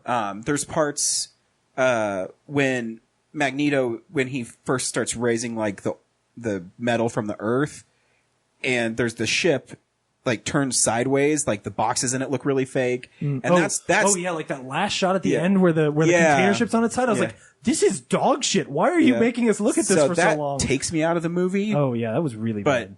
But the performances pull me back in most of the time. There's a couple parts where I thought the dialogue was really forced. Is it Scott and Jean? Yeah. Their chemistry is so bad, and their dialogue is. There's literally a scene where they're on the helicopter, and he's just asked her like. He's asked her like, "Hey, would you tell the pilots to land us, right? Like, start controlling people." And then they realize they can't, and they start talking, and he gets sad about his brother being dead, and she says, "No, that's not the way he felt." And he goes, "How do you know what he felt?" Who the fuck wrote that scene? What do you mean? Why would he ask that question? He knows exactly how she knows how he felt. That's her power. Like, well, I would argue that scene is completely unnecessary. Like the whole Stryker plot line. Oh, like, yeah. That was just let's lock our characters in a box for a while, because that'll be good. Well, it's to unleash Wolverine. I mean, that's the whole point of it. Right, but that's detrimental to the film. No, I I agree. I think the scene's fun. I think his Wolverine. It's cool, but I mean, Wolverine is cool, but the whole time I'm just like, why it's like are a we side here? movie. Yeah, it doesn't just need to be explain there. something. And for for me, the next movie, like the reason why that's frustrating to me is that, like when it starts, I'm invested in Scott. I'm excited to have Scott back. I mean, love the idea. I of do him- like that Scott Summers is cool in it. Yeah. Because I think the biggest problem with the first 3 X-Men. Right. They made him a is voice guy. They made him, yeah. I mean, the first one, he's not bad. The second one, I don't mind him. And then the third one, where he's just fucking killed for no reason. I think that's stupid. Yeah. Well, I mean, obviously. he's killed for real life reasons. Yeah, for but real not life film reasons. Yeah. But, yeah. So, I mean, sometimes their chemistry worked, and then other times I think the script let them down. Oh, yeah. Because it seems like they were trying to talk to the audience, like the audience didn't get that they were supposed to be together. And for me, like, I early on, I was really excited because I was like, oh, cool. Like, Scott's sort of our entry into this, right? Like, Scott's our way to see these characters fresh and to, like, we get to learn this, get to know this kid and get to follow his story.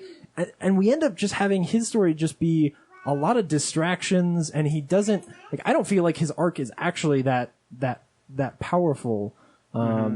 Where I think that could have been such an amazing movie. And I thought that's sort of what they were building on in those first scenes when they introduce him. That I thought, oh, this is really a great way to tell this story and to like bring me into these characters in a new, fresh way. But then by the end, like, he's just taking his glasses off and then like puts them back on for some reason. And then gets sucked into a wall. Like but there's times where it works. I mean, I think, the part where he shows, Xavier his powers. Yeah. Where he's, I think my grandfather planted that tree. I mean, Yeah. stuff. I think the movie's pretty fun at that part. tree grew really fast. If his grandfather planted that tree, Maybe he planted it when it was big. His grandfather was a very large man. apparently, that was his mutant power. Yeah. Being large. His mutant power was, And you know, like I said, when people were Miracle complaining Grow. about Apocalypse's look before they saw me, I think it works in the movie. Yeah, no, I think Apocalypse is mostly cool. For me, it's stuff like the weird sequence where he gathers his guys and Charles on this weird rock that looks like a leftover set from Star Trek. That's what I mean. Like, and they sometimes- hang out there forever. Sometimes I don't like. Why are they on that set? Yeah. It just looks.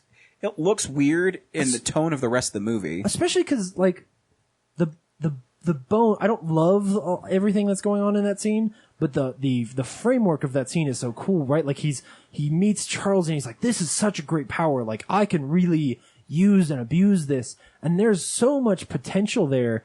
And that's where so much great drama could happen. But, like, I compare that, you talked about this movie being darker. I would disagree, just at least on a character standpoint, because if you go back to Days of Future Past, where you have these guys who are fighting, they know that they're going to go extinct, and there's those amazing scenes. Like, we even talked how many times we loved the scene in the trailer where he's like, "I don't want your future." Like that scene. There is no amazing dramatic moment like that in this movie, at least for me, right? I think the times it gets close is maybe when Magneto's family die. Yeah, and well, his performance there is great. I even think Magneto, though, when he's back at Auschwitz, I think the performance is really good there. I mean, I'm never going to argue with you. Any moment that Michael Fassbender's on screen, I think he's amazing, right? Like, the performances here are always so great that I think they are constantly elevating material that lets them down when they're not being dramatic, right? When they're moving through an adventure, I feel like the movie falls apart some. And so it just left me sort of like, man, I want to move along. Like, I want to get to something that's interesting. And that, I think that's part of why, like, the stuff that was supposed to be a cool action set piece, like Quicksilver, just sort of left me cold, because I was like, at this point, I'm already kind of bored, and you're just rehashing a scene from the last movie for me. Like, here's this. Well, the last one, he was breaking out of jail and punching people in the faces. This one, he was rescuing people. You're just changing the context. Like, the joke is the same, it's right? not the Like, same, I'm just saying. no, but But then when he's punching Apocalypse, it was awesome. that was really cool, right? Like, that's you taking something from the last movie and building on it, and making it bigger and But see, cooler. that's why I loved Apocalypse. I think he was a cool villain because I do too. I like when he was getting punched and he started slowly learning Yes. what Quicksilver was doing. That was cool. It's fascinating because one of the parts of Apocalypse is looking for powerful mutants, And then when he finds out how powerful Xavier is it changes his whole idea of what he can do. I think it's pretty fascinating. I feel like there's a lot of setup for that character that, and for this sort of story that I just feel like bogs the movie down for me. Yeah, but it's in the middle of the road for the X-Men movies for me. Yeah. But I don't think it's a bad movie. No, it's not X-Men Origins or anything like that. It's not really hard to watch. For me, it's just it might just be a letdown because Days of Future Past was so great. But and because they've done such a great job setting up these characters that I love so much, right? Like the reason that I'm frustrated by Magneto's story here is because I love Magneto so much, right? Mm-hmm. And so the fact that the climax of this movie is once again like, hey, we gotta go talk to Magneto and convince him he's good, and then he's gonna decide that we're right and come help us. Like, that's not character development. Wow, that cat just sneezed on you. It scared the hell out of you, bro. Like that's us hitting the same beat again. Yeah, it's not pushing the character forward. That's the only issue I have with it. Because Fassbender's my favorite character in these three movies. Yeah. Because even in First Class, where it's like James Bond, where he's going around hunting down people, was badass. How cool was that? He kills the dude with the coin. Oh man. Yeah. So good. So I think he's the best character in these three films. Yeah. With Professor X really close. Yeah. I mean, I would love to see just a Magneto movie where. Speaking of which, because I listened to the First Class episode. Oh yeah. And one of my gripes was that their friendship isn't built up enough early on, and this movie kind of puts them back on that track. Mm-hmm. So I'm just saying, Bryan Singer's listening to our podcast. Yeah, totally he is. Because you're saying that, like, or whoever wrote it. This is a movie where by the end they start having a friendship again. Yeah, yeah. Because that is the thing. Like, you look back at X-Men 1 or 2, like they have this weird like cordial friendship that I feel like they fractured severely at some point. Yeah, like they could have gotten them there at the beginning of this movie, right? Like at the end of Days of Future Past, it's potentially like they could have had him have a family for 10 years, and for what something happens and those two guys get back together, and we see the genesis of this. Like, they don't see eye to eye. They're Iron Man and Captain America. They don't agree on this one subject, but they are friends, and that could have made for such a more interesting like character dynamic here. Like, what if he chose to go with? What if like he leaves his family to protect them because he internally feels like he is dangerous to them, and like this really becomes about him, and he chooses to join Apocalypse because he thinks Apocalypse is right, and because there is like he's got this sort of religious thing going on about like why am I this way? Why am I so dangerous to the people around me? And he meets this guy, and he's like, "You're the guy with the power. You can help me out." And then it's just an ideological argument, right? It's not this, I'm angry and I'm so goth emo kid again because everybody around me dies. Like, no, it's more that who I am is dangerous. And it doesn't matter if my family's dead. I can't be around them because I might get them killed. Like, that to me is way more interesting and allows you to have that character be free to talk and express emotion and not just be like, well, I have to be pouty because my family's dead. Which I think is what locks him into that cage and forces him to follow all these rules at the end of the movie of like, well, I'm just going to stand here and... Because the idea of what he's doing is so awesome. Like, he's so powerful now that he can affect the magnetic fields of the Earth. Like, that's cool and so dangerous and a really great villain. But he's Magneto at the end of X-Men 1 where he's like, well, I'm really tired and I'm old and I'm up here in this tower and I can't really do anything until somebody comes and talks to me and convinces me I'm wrong. Like, yeah, but then you'll get a cool necklace sequence. So yes, I mean, God, he could have killed anybody with the necklace. Like, but see, you're also forgetting the parallels between his wife and daughter dying to his parents dying in Auschwitz, and that just set him off. When I watch it, I get inside his head. I'm like, I kind of feel his rage too. I'm like, are you fucking kidding me again? Like, I can't have happiness at all. I guess the difference is that I'm mad at the writers. I'm not mad at the world. Because for me, it seems like that shot of, this the necklace going through necks. No, this bumbling it's fool. So ironic. This bumbling fool with this bow and arrow, who's only using a bow and arrow because his boss told him you can't bring a gun. Why is he in any way good at a bow and arrow? just happens to shoot Which I both guess doesn't his have a metal daughter, tip, I guess. Right. Just happens to shoot both his daughter and his wife through the heart by accident. Like, that shot is so dumb that it's only forgivable because his performance is so good, right? Because Michael Fassbender is so awesome, and he grabs the two of them and he screams, and you're like, oh, this is so stupid, but I feel for you. But see, the Apocalypse is picking on his vulnerability too. That I love this. But I love that. The Apocalypse has nothing to do with the bow and James arrow. going.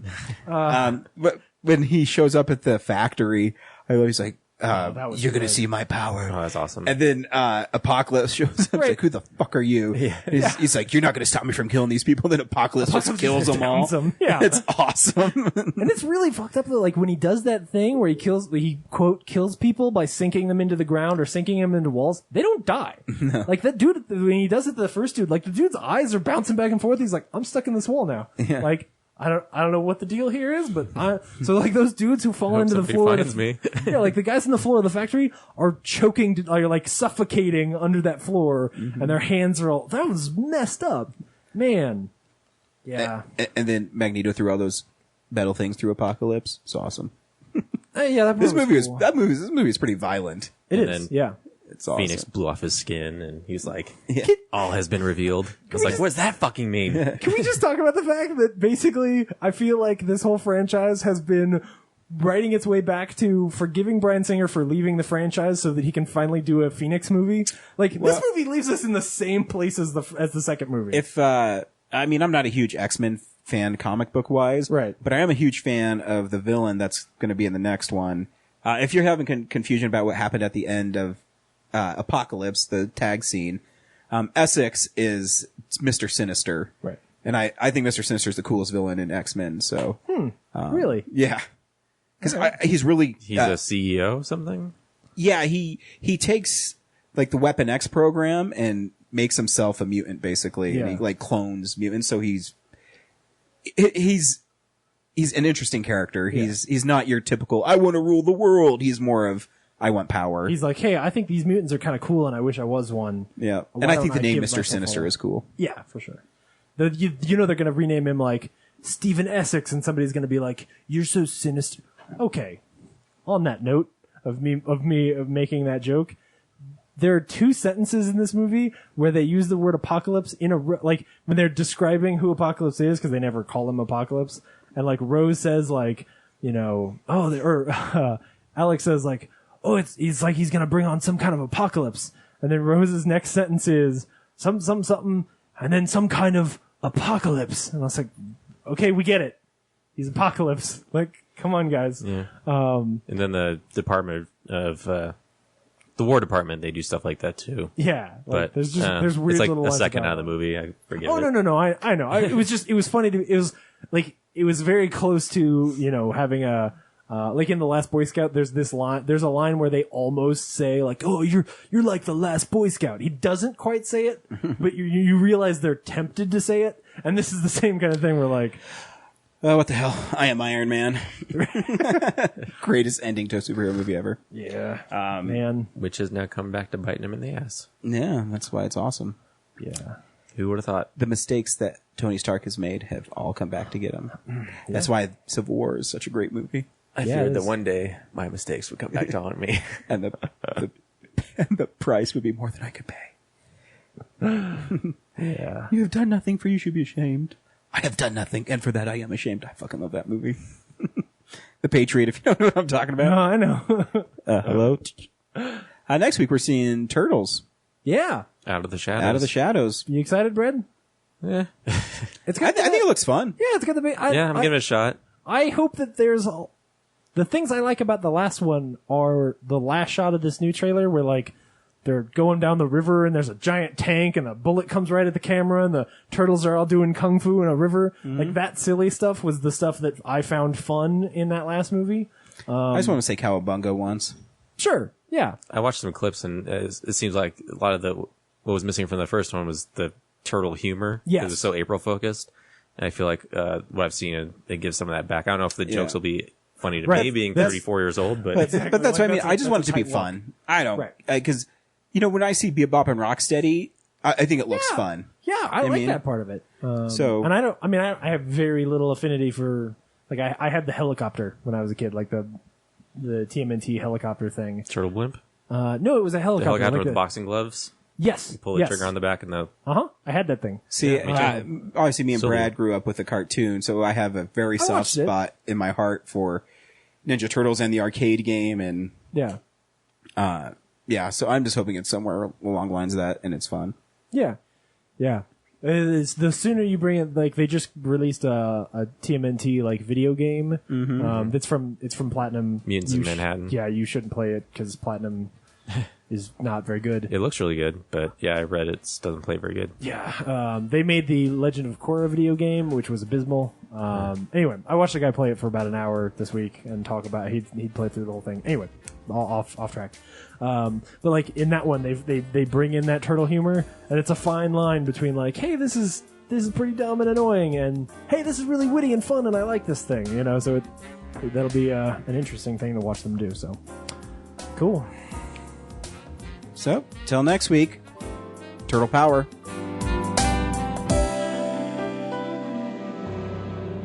Real Nerds is a Nebulous Visions multimedia production. We would also like to thank Sparks Mandrill for our music. Additional music from Ben Sounds. Thank you to Alamo Drafthouse. Thank you to Colorado Coins, Cards, and Comics. And thank you for listening to the Real Nerds Podcast.